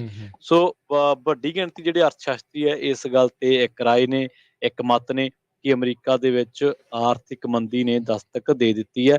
ਤੁਹਾਡੀ ਕੀ ਤਿਆਰੀ ਹੈ? ਆਰਥਿਕ ਮੰਦੀ ਦੇ ਵਿਚਕਾਰ ਜਿਹੜੀ ਮਹਿੰਗਾਈ ਵਧੂਗੀ, ਕੀ ਤੁਸੀਂ ਆਪਣੇ ਖਰਚਿਆਂ ਨੂੰ ਕੰਟਰੋਲ ਕਰਨ ਦੇ ਸੋਚਿਆ ਜਾਂ ਤੁਸੀਂ ਆਪਣੀ ਇਨਵੈਸਟਮੈਂਟ ਬਾਰੇ ਸੋਚ ਰਹੇ ਹੋ? ਰਾਜ ਜੀ, ਪਿਛਲੇ ਦਿਨੀ ਇੱਕ ਬਿਆਨ ਦੀ ਬੜੀ ਚਰਚਾ ਹੋਈ ਸੀ। ਐਮਾਜ਼ੋਨ ਦੇ ਮਾਲਿਕ ਜੈਫ ਬੇਜੋਸ ਨੇ ਉਹ ਬਿਆਨ ਦਿੱਤਾ ਸੀਗਾ ਤੇ ਉਹ ਕਹਿੰਦੇ ਵੀ ਸਰਕਾਰ ਨੇ ਜਿਹੜੇ ਨੋਟ ਛਾਪ ਲਏ ਆ ਤੇ ਹੁਣ ਨੋਟ ਛਾਪ ਕੇ ਮਹਿੰਗਾਈ ਤੇ ਕਾਬੂ ਪਾਉਣਾ ਔਖਾ ਹੋ ਜਾਊਗਾ। ਤੇ ਉਹ ਇਹ ਵੀ ਕਹਿੰਦੇ ਸੀਗੇ ਵੀ ਸਾਡੇ ਸਾਹਮਣੇ ਵੈਨੇਜ਼ੁਏਲਾ ਦੀ ਮਿਸਾਲ ਆ, ਜਿਸ ਨੇ ਇਸ ਨਕਸ਼ੇ ਕਦਮ ਤੇ ਚੱਲ ਕੇ ਆਪਣੇ ਆਪ ਨੂੰ ਤਬਾਹ ਕਰ ਲਿਆ। ਹੁਣ ਤਾਂ ਲੋਕ ਸ਼੍ਰੀਲੰਕਾ ਨੂੰ ਵੀ ਕਹਿ ਰਹੇ ਨੇ ਕਿ ਨੋਟ ਛਾਪ ਲਏ ਇਹਨਾਂ ਨੇ ਜ਼ਿਆਦਾ, ਤੇ ਇਸ ਕਰਕੇ ਜਿਹੜੀ ਆ ਮਹਿੰਗਾਈ ਜਾਂ ਹੋਰ ਚੀਜ਼ਾਂ, ਸ਼੍ਰੀਲੰਕਾ 'ਚ ਤਾਂ ਬਹੁਤ ਵੱਡਾ ਕ੍ਰਾਈਸਿਸ ਹੈ। ਖੈਰ, ਪਰ ਆਪਾਂ ਅਮਰੀਕਾ 'ਤੇ ਹੀ ਆਉਣੇ ਆ। ਇੰਟਰਨੈਸ਼ਨਲ ਕੁਝ ਗਤੀਵਿਧੀਆਂ ਜਾਂ ਤੇਲ ਦੀਆਂ ਪ੍ਰਾਈਸਿਸ ਜਾਂ ਹੋਰ ਕੁਛ ਇਹੋ ਜਿਹੀਆਂ ਘਟਨਾਵਾਂ ਵਾਪਰੀਆਂ ਕਰੋਨਾ ਤੋਂ ਬਾਅਦ, ਜਿਸ ਕਰਕੇ ਅਮਰੀਕਾ ਦੇ ਵਿੱਚ ਵੀ ਮਹਿੰਗਾਈ ਵਧੀ ਤੇ ਹੁਣ ਉਸ ਤੋਂ ਬਾਅਦ ਮੰਦੀ ਦੇ ਅਸਾਰਾਂ ਤੇ ਆਪਾਂ ਚਰਚਾ ਕਰ ਰਹੇ ਹਾਂ ਲਗਾਤਾਰ। ਜੀ ਰਾਜ। ਬਿਲਕੁਲ ਪ੍ਰਵੀਨ, ਇਸ ਦੇ ਵਿੱਚ ਜੇ ਗੱਲ ਕਰਦੇ ਜਾਈਏ, ਜਦੋਂ ਆਪਾਂ ਜਿੱਦਾਂ ਪਹਿਲਾਂ ਦੱਸਿਆ ਵੀ ਲੇ ਆਫਸ, ਯਾਨੀ ਕਿ ਲੋਕਾਂ ਨੂੰ ਨੌਕਰੀ ਤੋਂ ਕੱਢ ਦੇਣਾ, ਵੱਡੀਆਂ ਕੰਪਨੀਆਂ ਦੇ ਦੁਆਰਾ ਨਵੇਂ ਬੰਦਿਆਂ ਨੂੰ ਹਾਇਰਿੰਗ ਦੇ ਉੱਤੇ ਰੋਕ ਲਾ ਦੇਣੀ, ਹਾਇਰਿੰਗ ਫਰੀਜ਼। ਇਹਦੇ ਜੀ। ਨਾਲ ਕੀ ਹੋਣਾ ਆ, ਅਨਇੰਪਲੋਇਮੈਂਟ ਰੇਟ, ਬੇਰੁਜ਼ਗਾਰੀ ਦੀ ਜਿਹੜੀ ਦਰ ਆ ਉਸ ਦੇ ਵਿੱਚ ਇਜ਼ਾਫਾ ਹੋਣਾ ਹੈ। ਫੈਡ ਆਪਣੇ ਮੂੰਹੋਂ ਹੁਣ ਇਹ ਕਹਿ ਰਿਹਾ ਆ, ਆਉਂਦੇ 3 ਸਾਲ ਅਨਇੰਪਲੋਇਮੈਂਟ ਦੇ ਵਿੱਚ ਵਾਧਾ ਹੋਵੇਗਾ। ਅਜੇ 75 ਬੇਸਿਸ ਪੁਆਇੰਟ ਇਹਨਾਂ ਨੇ ਕੁਝ ਦਿਨ ਪਹਿਲਾਂ ਇੰਟਰਸਟ ਰੇਟ ਦੇ ਵਿੱਚ, ਜਿਹੜਾ ਕੇਂਦਰੀ ਬੈਂਕ ਨੇ ਬਾਕੀ ਬੈਂਕਾਂ ਨੂੰ ਦੇਣਾ ਹੁੰਦਾ ਆ, ਡਾਲਰ ਰਾਸ਼ੀ ਦੇਣੀ ਹੁੰਦੀ ਹੈ, ਉਸ ਦੇ ਵਿੱਚ ਉਹ ਇਜ਼ਾਫਾ ਇਹਨਾਂ ਨੇ ਕਰ ਦਿੱਤਾ ਹੈ। ਪਰ ਇਸ ਦੇ ਬਾਵਜੂਦ ਅਨਇੰਪਲੋਇਮੈਂਟ ਦੀ ਦਰ ਜਿਹੜੀ ਉਹ ਵਧੂਗੀ। ਰਿਸੈਸ਼ਨ ਉਦੋਂ ਆਖਿਆ ਜਾਂਦਾ ਹੈ ਜਦੋਂ ਜਿਹੜੀ ਗ੍ਰੋਸ ਡੋਮੈਸਟਿਕ ਪ੍ਰੋਡਕਟ, GDP ਜਿਸ ਨੂੰ ਆਖਿਆ ਜਾਂਦਾ ਆ, ਉਹ ਨੈਗੇਟਿਵ ਦੇ ਵਿੱਚ ਜਾਣੀ ਸ਼ੁਰੂ ਹੋ ਜਾਂਦੀ ਹੈ। ਸੋ ਜਦੋਂ 1-2 ਵਾਰੀ ਲਗਾਤਾਰ ਨੈਗੇਟਿਵ 'ਚ ਹੋ ਗਈ, ਫਿਰ ਕਹਿਣਾ ਜੀ ਰਿਸੈਸ਼ਨ ਆਇਆ ਹੀ ਆਇਆ ਹੈਗਾ ਆ। So recession is there already. Market watch ਇੱਕ ਜਿਹੜਾ ਇੱਕ ਅਦਾਰਾ ਹੈ, ਵੈਬਸਾਈਟ ਆ, ਉਹ ਇਕਨੋਮਿਕ ਗਤੀਵਿਧੀਆਂ ਦੇ ਉੱਤੇ ਨਜ਼ਰ ਰੱਖਦਾ ਆ। ਉਹਨਾਂ ਨੇ ਕਿਹਾ ਵੀ 105% ਇਜ਼ਾਫਾ ਹੋ ਗਿਆ ਆ ਰਿਸੈਸ਼ਨ ਆਉਣ ਦਾ, ਮਤਲਬ ਵੀ ਇੰਨੀ ਪ੍ਰੋਬੇਬਿਲਿਟੀ ਉਸ ਦੀ ਜਿਹੜੀ ਵੱਧ ਚੁੱਕੀ ਆ। 100% ਤੋਂ ਉੱਤੇ ਦਾ ਮਤਲਬ ਹੈ ਵੀ ਆਉਣਾ ਹੀ ਆਉਣਾ ਆ। ਸੋ ਉਹ ਆਪਣੇ ਮੂੰਹੋਂ ਹੁਣ ਇਸ ਤਰੀਕੇ ਦੇ ਨਾਲ ਕਹਿ ਰਹੇ ਆ। ਇਸ ਦੌਰਾਨ ਜਦੋਂ ਰਿਸੈਸ਼ਨ ਆਉਂਦਾ ਆ, ਮਹਿੰਗਾਈ ਜਿਹੜੀ ਉੱਤੇ ਆ, ਉਸ ਦੌਰਾਨ ਤੁਸੀਂ ਕੀ ਕਰ ਸਕਦੇ ਆ? ਕੁਝ ਚੀਜ਼ਾਂ ਆਪਣੇ ਹੱਥੋਂ ਬਾਹਰ ਹੋ ਜਾਂਦੀਆਂ। ਜੋ ਸਰਕਮਸਟਾਂਸ ਆ, ਜੋ ਸਥਿਤੀਆਂ ਚੱਲ ਰਹੀਆਂ ਆ, ਉਸ ਦੇ ਮੁਤਾਬਕ ਹੀ ਆਪਣੇ ਆਪ ਨੂੰ ਢਾਲਣਾ ਪੈਂਦਾ ਆ। ਮੱਥੇ ਤੇ ਹੱਥ ਮਾਰ ਕੇ ਜਾਂ ਉਹਨੇ ਕੀਤਾ ਉਹ ਤਾਂ ਆਪਾਂ ਕਹੀਏ, ਉਹ ਤਾਂ ਉਹਨਾਂ ਨੂੰ ਕਹਿ ਸਕਦੇ ਆ ਵੀ ਉਹ ਤੁਹਾਡਾ ਦੋਸ਼ ਆ, ਉਹ ਦੋਸ਼ ਆ। ਪਰ ਉਸੇ ਦੌਰਾਨ ਤੁਸੀਂ ਆਪਣੇ ਆਪ ਨੂੰ ਬਚਾਉਣਾ ਵੀ ਆ। ਤੁਸੀਂ ਆਪਣੇ ਆਪ ਨੂੰ, ਆਪਣੇ ਪਰਿਵਾਰ ਨੂੰ ਬਚਾ ਕੇ ਵੀ ਰੱਖਣਾ ਆ। ਇਹਨਾਂ ਸਥਿਤੀਆਂ ਦੇ ਵਿੱਚ ਤੁਸੀਂ ਕੀ ਜਿਹੜੇ ਟਿਪਸ ਜਿਹੜੇ ਉਹ ਯੂਜ਼ ਕਰ ਸਕਦੇ ਆ, ਉਹ ਜਿਹੜਾ ਤੁਹਾਨੂੰ ਹੁਣ ਧਿਆਨ ਰੱਖਣ ਦੀ ਇਸ ਦੇ ਵਿੱਚ ਜ਼ਰੂਰਤ ਹੈਗੀ ਆ। ਸੋ ਉਹਦੇ ਵਿੱਚ ਇੱਕ ਤਾਂ ਸਾਰੇ ਜਾਣੇ ਕਹਿੰਦੇ ਹੁੰਦੇ ਵੀ ਕੈਸ਼ ਇਜ਼ ਕਿੰਗ, ਪਰ ਇਨਫਲੇਸ਼ਨ ਦੇ ਵਿੱਚ ਕੈਸ਼ ਰੱਖਣ ਦਾ ਮਤਲਬ ਆ ਵੀ ਤੁਸੀਂ ਡਾਲਰ ਦੀ ਵੈਲਿਊ ਲੂਜ਼ ਕਰ ਰਹੇ ਆ। ਤੁਹਾਡਾ $100 ਪਿਆ ਜਦੋਂ ਤੱਕ ਇਹ ਸਥਿਤੀ ਖਤਮ ਹੋਣੀ ਆ, ਮੇਬੀ ਉਹਦੀ ਵੈਲਿਊ ਸਿਰਫ $80 ਰਹਿ ਜਾਵੇ, ਮੇਬੀ 90 ਰਹਿ ਜਾਵੇ, ਜਾਂ ਹੋ ਸਕਦਾ 70 ਵੀ ਹੋ ਜਾਵੇ। ਸੋ ਉਹ ਚੀਜ਼ ਹੁੰਦੀ ਆ। ਇਸ ਦੌਰਾਨ ਕੀ ਕਰਨਾ ਆ, ਆਪਾਂ ਬਹੁਤ ਸਾਰੇ ਲੋਕ ਨਾ ਕਈ ਚੀਜ਼ਾਂ ਦੇ ਆਦੀ ਹੋ ਜਾਂਦੇ ਆ। ਜਿੱਦਾਂ ਮੰਨ ਲਓ ਸਟਰੀਮਿੰਗ ਸਰਵਿਸਿਜ਼ ਆ, ਇੱਕ ਨੇ ਨੈਟਫਲਿਕਸ ਵੀ ਰੱਖਿਆ ਆ, ਪ੍ਰਾਈਮ ਵੀ ਰੱਖਿਆ ਆ, ਡਿਜ਼ਨੀ ਵੀ ਰੱਖਿਆ ਆ, HBO ਵੀ ਰੱਖਿਆ ਆ, ਹੋਰ ਜਿਹੜੀਆਂ 100 ਤਰ੍ਹਾਂ ਦੀਆਂ ਸਟਰੀਮਿੰਗ ਸਰਵਿਸਿਜ਼ ਚੱਲ ਰਹੀਆਂ ਆ, ਉਹ ਰੱਖੀਆਂ ਆ। ਉਸ ਦੌਰਾਨ ਤੁਸੀਂ ਕੀ ਕਰ ਸਕਦੇ ਆ, ਜਿੱਦਾਂ ਹੁਣ ਮੈਂ ਤਾਂ ਪ੍ਰਵੀਨ ਆ, ਹੁਣ ਅਸੀਂ ਕਹੀਏ ਯਾਰ ਅਸੀਂ ਦੋਨੋਂ 2-2 ਰੱਖਣ ਦੀ ਬਜਾਏ ਇੱਕ ਮੈਂ ਰੱਖ ਲਾਂ, ਇੱਕ ਤੂੰ ਰੱਖ ਲਾ, ਇੱਕ ਦੂਜੇ ਦੇ ਨਾਲ ਸ਼ੇਅਰ ਕਰ ਲਈਏ। ਸੋ ਉਹ ਇਸ ਦੌਰਾਨ ਜਿਹੜੀਆਂ ਆ ਇਹ ਚੀਜ਼ਾਂ ਦੇ ਵੱਲ ਆਪਾਂ ਧਿਆਨ ਦਈਏ ਵੀ ਤੇਰਾ ਵੀ ਅੱਧਾ ਖਰਚਾ ਹੋਊਗਾ, ਮੇਰਾ ਵੀ ਹੋਊਗਾ, ਆਪਾਂ ਘਟਾ ਲਈਏ।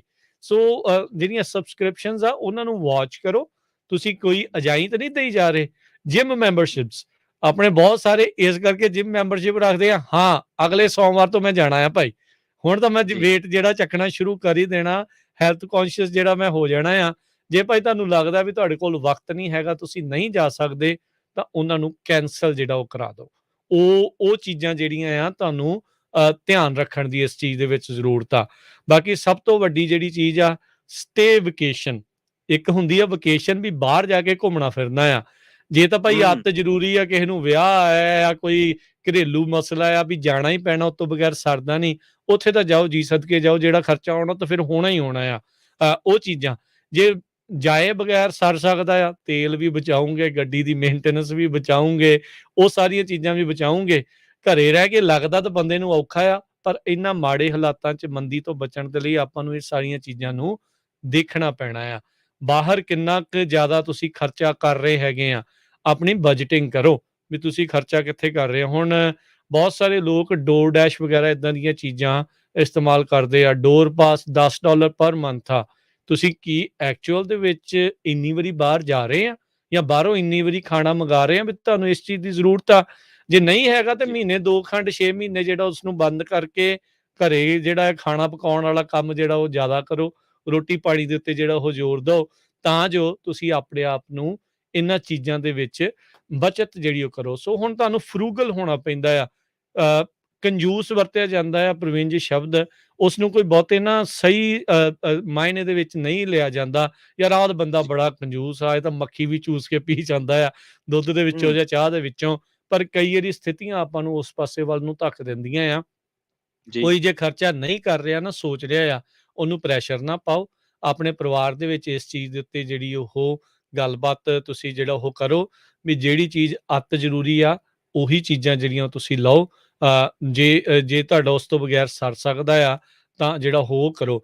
ਜੇ ਤੁਹਾਨੂੰ ਲੱਗਦਾ ਨਾ ਇਕੱਠੇ ਤੁਸੀਂ ਕੋਈ ਚੀਜ਼ ਤੁਹਾਨੂੰ ਲੈਣੀ ਪੈਣੀ ਆ, ਤਾਂ ਉਹ ਤੁਹਾਨੂੰ ਮਹਿੰਗੀ ਮਿਲ ਰਹੀ ਆ, ਮੰਨ ਲਓ ਕੋਈ $3-4 ਹਜ਼ਾਰ ਦੀ ਕੋਈ ਚੀਜ਼ ਹੈਗੀ ਆ, ਉਸ ਨੂੰ ਦੇਖਦੇ ਹੋਏ ਜੇ ਤੁਹਾਨੂੰ ਕੋਈ 0% ਇੰਟਰਸਟ ਦੇ ਉੱਤੇ ਉਹੀ ਕੰਪਨੀ ਉਹਨਾਂ ਨੂੰ ਪੇਮੈਂਟ ਪਲਾਨ ਬਣਾ ਸਕਦੀ ਆ, ਤਾਂ ਉੱਦਾਂ ਦੀਆਂ ਚੀਜ਼ਾਂ ਜਿਹੜੀਆਂ ਉਹ ਤੁਹਾਨੂੰ ਦੇਖੋ।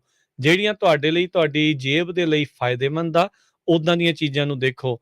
ਹੁਣ ਮੰਨ ਲਓ ਕਿਸੇ ਨੇ ਫਲਾਈ ਕਰਨਾ ਆ, ਉਸਨੂੰ ਟਰੈਵਲ ਕਰਨਾ ਪੈਣਾ ਆ ਅਕ੍ਰੋਸ ਦਾ ਵਰਲਡ, ਜਾਂ ਅਮਰੀਕਾ ਦੇ ਵਿੱਚ ਕਿਤੇ ਜਾਣਾ ਆ।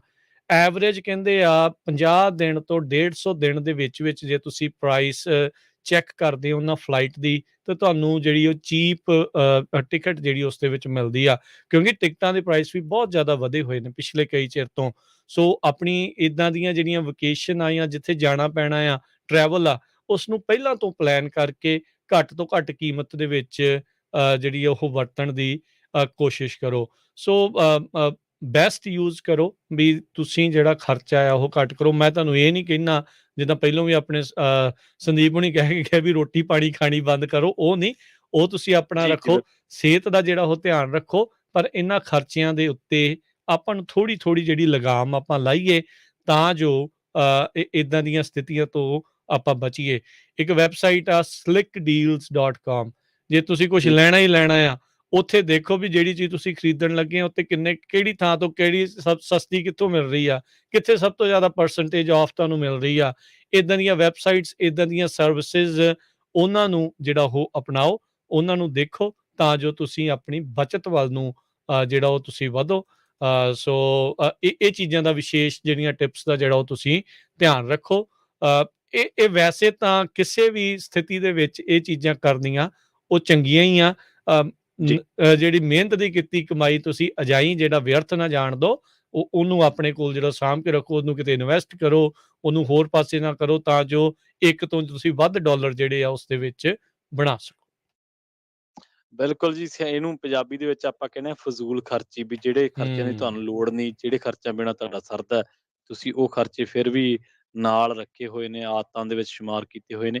ਆਪਾਂ ਜਦੋਂ ਕਾਲਜ ਪੜ੍ਹਦੇ ਸੀ ਨਾ ਰਾਜ ਜੀ, ਇੱਕ ਗੱਲ ਮੇਰੇ ਯਾਦ ਆ ਗਈ ਆ। ਹੂੰ, ਹੂੰ, ਉਦੋਂ ਦੇਖਿਆ ਹੋਣਾ ਵੀ ਨਾਲ ਦੇ ਨਾ ਕਈ ਜਿਹੜੇ ਮੁੰਡੇ ਕੁੜੀਆਂ ਹੁੰਦੇ ਆ, ਉਹਨਾਂ ਦਾ ਖਾਸ ਕਰਕੇ ਜਦੋਂ ਹੋਸਟਲ ਦੇ ਵਿੱਚ ਹੁੰਦੇ ਆ, ਹੂੰ, ਪਹਿਲਾਂ ਹੂੰ, ਉਹ ਫਜ਼ੂਲ ਖਰਚੀ ਬੜੀ ਕਰਦੇ ਆ। ਜਦੋਂ ਈਅਰ ਦੀ ਸ਼ੁਰੂਆਤ ਹੁੰਦੀ ਹੈ, ਜਦੋਂ ਨਵਾਂ-ਨਵਾਂ ਸੈਸ਼ਨ ਚੱਲਦਾ ਹੁੰਦਾ, ਫਿਰ ਬਾਅਦ ਦੇ ਵਿੱਚ ਆ ਜੀ ਸਪਲੀ ਆ ਗਈ, ਇਹਦਾ ਫਾਰਮ ਭਰਨਾ ਜੀ, ਇਹ ਦਿਓ, ਆ ਪੈਸੇ ਦਿਓ, ਕੰਟਰੀ ਕਰ ਲਓ, ਮੋੜ ਦਿਆਂਗੇ, ਜੇ ਕਰ ਦਿਆਂਗੇ, ਉਹ ਕਰਦੇ। ਉੱਥੋਂ ਫਿਰ ਬੰਦੇ ਨੂੰ ਪਤਾ ਲੱਗਦਾ ਵੀ ਯਾਰ ਇਹੀ ਸੇਮ ਪੈਟਰਨ ਜੇ ਆਪਾਂ ਲਾਈਫ ਦੇ ਵਿੱਚ ਕਰਦੇ ਨਾ, ਤੇ ਬਜਾਏ ਇਸ ਦੇ ਵੀ ਕੱਲ ਨੂੰ ਉਧਾਰੀ ਫੜ ਗਏ ਜਾਂ ਕ੍ਰੈਡਿਟ ਕਾਰਡ ਨੂੰ ਥੋੜਾ ਜਿਹਾ ਹੋਰ ਹੈਵੀ ਕਰ ਲਈਏ, ਤਾਂ ਕਿਉਂ ਨਾ ਪਹਿਲਾਂ ਹੀ ਸੋਚ ਕੇ ਚੱਲਿਆ ਜਾਵੇ। ਇਹ ਚੀਜ਼ਾਂ ਉਹੀ ਹੁੰਦੀਆਂ ਨੇ, ਬਟ ਉਦੋਂ ਕੁਛ ਹੋਰ ਫਾਰਮ ਦੇ ਵਿੱਚ ਵਾਪਰਦੀਆਂ ਨੇ, ਕੁਛ ਹੋਰ ਤਰੀਕਿਆਂ ਦੇ ਵਿੱਚ ਵਾਪਰਦੀਆਂ ਨੇ। ਜਦੋਂ ਅਸਲ ਜ਼ਿੰਦਗੀ ਦੇ ਵਿੱਚ ਆਪਾਂ ਆਉਣੇ ਆ, ਉਦੋਂ ਕੁਛ ਹੋਰ ਤਰੀਕਿਆਂ ਦੇ ਵਿੱਚ ਵਾਪਰਦੀਆਂ ਨੇ। ਤਾਂ ਬਿਲਕੁਲ ਰਿਪੋਰਟਾਂ ਕੋਟ ਕਰਨ ਦਾ ਮਕਸਦ ਇਹ ਨਹੀਂ ਸੀਗਾ ਵੀ ਤੁਹਾਨੂੰ ਡਰਾਉਣਾ ਸੀਗਾ। ਰਿਪੋਰਟਾਂ ਕੋਟ ਕਰਨ ਦਾ ਮਕਸਦ ਇਹ ਸੀਗਾ ਵੀ ਬਹੁਤ ਵੱਡੀ ਗਿਣਤੀ ਦੇ ਵਿੱਚ ਜਿਹੜੇ ਅਰਥ ਸ਼ਾਸਤਰੀ ਨੇ, ਇਕਨੋਮਿਸਟ ਨੇ, ਜਿਨ੍ਹਾਂ ਦੇ ਕਾਲਮ ਲਿਖਦੇ ਨੇ ਜਿਹੜੇ ਬਕਾਇਦਾ ਵਰਲਡ ਇਕਨੋਮਿਕ ਅਫੇਅਰਸ ਦੇ ਉੱਤੇ, ਜਾਂ ਜਿਹੜੇ ਵੈਬਸਾਈਟਸ ਨੇ ਜਿਹੜੀਆਂ ਇਹਨਾਂ ਉੱਤੇ ਲਗਾਤਾਰ ਨਜ਼ਰ ਰੱਖਦੀਆਂ ਨੇ ਕਿ ਕਿਹੜੇ ਦੇਸ਼ ਦੇ ਜਿਹੜੇ ਇਕਨੋਮਿਕ ਅਫੇਅਰਸ ਨੇ ਉਹ ਕਿੱਧਰ ਨੂੰ ਜਾ ਰਹੇ ਨੇ। ਤਾਂ ਉਹ ਚੀਜ਼ਾਂ ਤਾਂ ਕੋਟ ਕਰਨ ਦਾ, ਜਿਨ੍ਹਾਂ ਨੇ ਸਰਚ ਵੀ ਕੀਤੀ, ਮਤਲਬ ਫਾਈਨੈਂਸ਼ੀਅਲ ਟਾਈਮਜ਼ ਜਾਂ university of Chicago, wood school of business, ਜਿਹੜੇ ਇਹਨਾਂ ਨੇ ਸਰਵੇ ਕਲੈਕਟ ਕੀਤੇ ਨੇ ਲੰਘੇ ਦਿਨਾਂ ਦੇ ਵਿੱਚ, ਤਾਂ ਉਹਨਾਂ ਨੂੰ ਕੋਟ ਕਰਨ ਦਾ ਮਕਸਦ ਇਹੀ ਸੀਗਾ ਕਿ ਤੁਹਾਨੂੰ ਵਿਦ ਫੈਕਟ ਇਹ ਚੀਜ਼ਾਂ ਦੱਸੀਆਂ ਜਾਣ ਕਿ ਆਹ ਚੀਜ਼ਾਂ ਵਾਪਰਨ ਕਰਕੇ ਆਹ ਚੀਜ਼ਾਂ ਹੋ ਰਹੀਆਂ ਨੇ। ਮੰਦੀ ਦੇ ਅਸਾਰ, ਮਹਿੰਗਾਈ ਦੇ ਅਸਾਰ, ਜਿਹੜੇ ਪੂਰੇ ਮਹਿੰਗਾਈ ਤਾਂ ਆਲਰੇਡੀ ਲੰਘ ਰਹੇ ਆ ਉਸ ਦੌਰ 'ਚ, ਤਾਂ ਆਪਾਂ ਤਾਂ ਜੀ ਇਹ ਅਮਰੀਕਾ ਦੇ ਵਿੱਚ ਬਣ ਰਹੇ ਨੇ। ਜੀਵਨ ਦੇ ਵਿੱਚ, ਜ਼ਿੰਦਗੀ ਦੇ ਵਿੱਚ ਤੁਹਾਡੀਆਂ ਕੀਤੀਆਂ ਕੁਝ ਤਬਦੀਲੀਆਂ, ਆਦਤਾਂ ਦੇ ਵਿੱਚ ਕੁਝ ਨਵਾਂਪਣ ਤੇ ਕੁਝ ਸੋਧਾਂ ਤੁਹਾਨੂੰ ਇਹਨਾਂ ਚੀਜ਼ਾਂ ਦੇ ਵਿੱਚ ਸਰਵਾਈਵਲ ਵੱਲ ਕਰ ਸਕਦੀਆਂ ਨੇ। ਜੀ ਬਿਲਕੁਲ। ਸੋ ਜਿੱਦਾਂ ਮੈਂ ਪ੍ਰਵੀਨ ਗੱਲ ਕਰ ਰਿਹਾ ਸੀ ਨਾ ਵੀ ਜੇ ਬਾਹਰ ਫੂਡ ਖਾਂਦੇ ਆ ਤਾਂ ਆਪਾਂ ਬੱਚਤ ਜਿਹੜੀ ਕਰ ਸਕਦੇ ਹਾਂ। ਅਮਰੀਕਾ ਦੇ ਵਿੱਚ ਇੱਕ ਜਿਹੜੀ ਰਿਪੋਰਟ ਦੇ ਮੁਤਾਬਕ ਇੱਕ ਆਮ ਪਰਿਵਾਰ, 4 ਜਾਣਿਆਂ ਵਾਲਾ ਜਿਹੜਾ ਪਰਿਵਾਰ ਆ, ਸਾਲ ਹਾਂਜੀ। ਦੇ ਵਿੱਚ $3500 ਦਾ ਫੂਡ ਬਾਹਰੋਂ ਖਾਂਦਾ, ਜੋ ਕਿ ਤਕਰੀਬਨ $300 ਪ੍ਰਤੀ ਮਹੀਨਾ ਬਣਦਾ। ਉਹ ਘੱਟ ਨਹੀਂ ਹੁੰਦੀ ਅਮਾਊਂਟ। ਆਪਾਂ ਇਸ ਨੂੰ ਜੇ ਅੱਧਿਆਂ ਵੀ ਕਰ ਲਈਏ ਤਾਂ ਤੁਸੀਂ $150 ਐਵਰੀ ਮੰਥ ਜਿਹੜਾ ਉਹ ਸੇਵ ਕਰ ਸਕਦੇ ਆ। ਆਪਣੀਆਂ ਫੋਨ ਡੀਲਸ ਦਾ ਜਿਹੜਾ ਉਹ ਦੇਖੋ, ਟੈਂਪਟੇਸ਼ਨ ਜਿਹੜੀ ਲਾਲਚ ਆਉਂਦਾ ਨਾ ਮਨ ਦੇ ਵਿੱਚ, ਮੈਂ ਨਵਾਂ ਹਾਂਜੀ। ਫੋਨ ਲੈ ਲਵਾਂ, ਮੈਂ ਆਹ ਚੀਜ਼ ਕਰ ਲਵਾਂ, ਇਹਦੇ ਉੱਤੇ ਜਿਹੜਾ ਥੋੜ੍ਹੀ ਜਿਹੀ ਆਪਾਂ ਨੂੰ ਲਗਾਮ ਜਿਹੜੀ ਉਹ ਆਪਾਂ ਇਹ ਲਾਈਏ। ਹੁਣ ਜਦੋਂ ਮੰਦੀ ਆਉਂਦੀ ਆ ਨਾ, ਇਹ ਜਿਹੜੀਆਂ ਕੰਪਨੀਆਂ ਆ, ਇਹਨਾਂ ਨੇ ਤੁਹਾਨੂੰ ਈਮੇਲਾਂ ਕਰਨੀਆਂ ਆ, ਉਹ ਲਾਗੀ ਜੀ ਹੂੰ। ਸੇਲ 40%, ਜੀ, 50%, ਬਿਲਕੁਲ, ਬਿਲਕੁਲ। 80% ਸੇਲ। ਉਹਨਾਂ ਨੇ ਉਦੋਂ ਤੁਹਾਨੂੰ ਆਫਰਾਂ ਲਲਚਾਉਣਾ ਆ ਵੀ ਹੂੰ। ਤੁਸੀਂ ਖਰਚ ਦਿਓ, ਜਿਹੜੇ 4 ਪੈਸੇ ਤੁਹਾਡੇ ਕੋਲ ਛਿੱਲੜ ਜੁੜੇ ਪਏ ਆ ਨਾ, ਵੀ ਉਹ ਜੀ। ਤੁਸੀਂ ਸਾਡੇ ਕੋਲ ਆ ਕੇ ਸਪੈਂਡ ਕਰ ਦਿਓ, ਪਰ ਤੁਸੀਂ ਆਪਣੇ ਆਪ ਨੂੰ ਉਸ ਦੇ ਵਿੱਚ ਕਾਬੂ 'ਚ ਨਹੀਂ ਰੱਖਣਾ ਲੈਂਦੇ। ਆ। ਸੋ ਚਾਦਰ ਨੂੰ ਦੇਖ ਕੇ ਆਪਾਂ ਪੈਰ ਜਿਹੜਾ ਉਹ ਪਸਾਰਨਾ ਇਸ ਦੇ ਵਿੱਚ ਹੈਗਾ। ਇਹ ਇਵੈਂਚੁਅਲੀ ਇਹ ਜਿਹੜੀਆਂ ਹੈਬਿਟਸ ਆ, ਇਹ ਜਿਹੜੀਆਂ ਆਦਤਾਂ ਨੇ, ਉਹ ਤੁਹਾਡੇ ਫਾਇਦੇ ਵਾਲੀਆਂ ਹੀ ਆ। ਤੁਸੀਂ ਪਰਿਵਾਰ ਦੇ ਲਈ, ਆਪਣੇ ਬੱਚਿਆਂ ਦੇ ਲਈ ਬੈਟਰ ਸੇਵਿੰਗ ਉਹਨਾਂ ਨੂੰ ਛੱਡ ਕੇ ਜਾ ਸਕਦੇ ਆ। ਉਹ ਬੈਟਰ ਚੀਜ਼ਾਂ ਆ। ਕੱਲ ਨੂੰ ਕਿਤੇ ਕੁਛ ਕਰਨਾ ਹੈ, ਤੁਹਾਨੂੰ ਬਹੁਤੀ ਵਾਰੀ ਜਿਹੜਾ ਉਹ ਸੋਚਣਾ ਨਹੀਂ ਪਊਗਾ, ਕਿਉਂਕਿ ਇਹ ਹੂੰ। ਦੌਰ ਸਦਾ ਨਹੀਂ ਰਹਿਣਾ ਹੁੰਦਾ। ਚਾਹੇ ਹੁਣ ਥੋੜੇ ਸਾਲ ਰਵੇ, ਚਾਹੇ ਕੋਈ ਜ਼ਿਆਦਾ ਸਾਲ ਰਵੇ, ਪਰ ਜੇ ਤੁਸੀਂ ਜੀ। ਇਦਾਂ ਕਰ ਰਹੇ ਆ ਤਾਂ ਫਿਰ ਤੁਹਾਨੂੰ ਕੋਈ ਬਹੁਤੀ ਦਿੱਕਤ ਨਹੀਂ ਆਉਂਦੀ, ਕਿਉਂਕਿ ਅਚਨਚੇਤੇ ਸਭ ਕੁਝ ਕੱਟ ਕਰਨਾ ਬੜਾ ਔਖਾ ਹੁੰਦਾ ਆ। So every week, every month ਕੁਛ ਚੀਜ਼ਾਂ ਨੂੰ ਘਟਾਉਣਾ ਸ਼ੁਰੂ ਕਰੋ, ਤਾਂ ਜੋ ਆਪਾਂ ਇਹਨਾਂ ਸਾਰੀਆਂ ਚੀਜ਼ਾਂ ਦੇ ਵਿੱਚ ਕੁਛ ਸੇਵਿੰਗਸ ਵੱਲ ਨੂੰ ਜਿਹੜਾ ਆ ਉਹ ਵਧੀਏ। ਕਈ ਚੀਜ਼ਾਂ ਹੁੰਦਾ ਨਾ ਵੀ ਵੀ ਆਪਾਂ ਹੁਣ ਪਵਾ ਲਈਏ, ਚੱਲ ਯਾਰ ਇੱਥੇ ਸੀਮੈਂਟ ਪਵਾ ਲਈਏ, ਆਹ ਚੀਜ਼ ਕਰ ਲਈਏ, ਉਹ ਚੀਜ਼ ਕਰ ਲਈਏ, ਕਿਉਂਕਿ ਹੂੰ, ਹੂੰ। ਆਲਰੇਡੀ ਸਾਰਾ ਕੁਛ ਮਹਿੰਗਾ ਆ। ਜੀ। ਉਹ ਸਮਾਨ ਵੀ ਤੁਹਾਨੂੰ ਮਹਿੰਗਾ ਮਿਲਣਾ, ਲੇਬਰ ਵੀ ਮਹਿੰਗੀ ਆ। ਜੇ ਤੁਹਾਡਾ ਉਸ ਤੋਂ ਬਗੈਰ ਸਰ ਸਕਦਾ, ਜੇ ਤਾਂ ਅੱਤ ਜ਼ਰੂਰੀ ਆ ਫਿਰ ਤਾਂ ਜ਼ਰੂਰ ਕਰਾਓ, ਕਰਾਉਣਾ ਉਤੋਂ ਨਹੀਂ ਅਸੀਂ ਰੋਕਦੇ, ਪਰ ਜੇ ਉਸ ਤੋਂ ਬਗੈਰ ਸਰਦਾ ਆ ਤਾਂ ਉਹ ਚੀਜ਼ਾਂ ਨੂੰ ਕਰੋ। ਬਾਕੀ ਜਿਹੜੀ ਹੋਮ ਗਾਰਡਨਿੰਗ ਆ, ਉਹ ਜਿਹੜੀ ਉਹ ਨਾਲ ਦੇ ਨਾਲ ਕਰੋ, ਹਨਾ। ਇੱਕ ਤਾਂ ਚਲੋ ਸਟ੍ਰੈਸ ਤੋਂ ਥੋੜਾ ਬਹੁਤਾ ਤੁਸੀਂ ਦੂਰ ਹੋਵੋਗੇ ਤੇ ਕੋਈ ਚੀਜ਼ਾਂ ਜੀ, ਘਰ ਜੀ। ਦੀਆਂ ਫਰੈਸ਼ ਵੀ ਖਾਓਗੇ, ਬਾਹਰ ਗਰੋਸਰੀ ਲਿਆਉਣ ਦੀ ਬਜਾਏ ਇਦਾਂ ਦੀਆਂ ਚੀਜ਼ਾਂ ਜਿਹੜੇ ਕਰ ਸਕਦੇ ਆ, ਉਹ ਚੀਜ਼ਾਂ ਜਿਹੜੀਆਂ ਉਹ ਕਰੋ। ਸੋ એનર્ਜੀ ਦੀ ਤੁਸੀਂ ਸੇਵਿੰਗ, ਬਿਜਲੀ ਦੀ, ਪਾਣੀ ਦੀ, ਬੇਸਿਕਲੀ ਆਪਾਂ ਹੁਣ ਸੇਵਿੰਗ ਮੋਡ ਦੇ ਵਿੱਚ ਜਿਹੜਾ ਉਹ ਆਉਣਾ ਆ, ਤਾਂ ਜੋ ਆਪਾਂ ਕੁਛ ਆਪਣੇ ਲਈ ਜਿਹੜਾ ਆ ਉਹ ਬਚਾ ਕੇ ਰੱਖੀਏ, ਵੀ ਜਸਟ ਇਨ ਕੇਸ ਜੇ ਸਥਿਤੀ ਮਾੜੀ ਬਣਦੀ ਆ ਤੇ ਆਪਾਂ ਨੂੰ ਫਿਰ ਇਹ ਨਾ ਹੋਵੇ ਭਾਜੜਾ ਨਾ ਪੈ ਜਾਣ ਵੀ ਆਪਾਂ ਕਰੀਏ ਤਾਂ ਹੁਣ ਕਰੀਏ ਕੀ।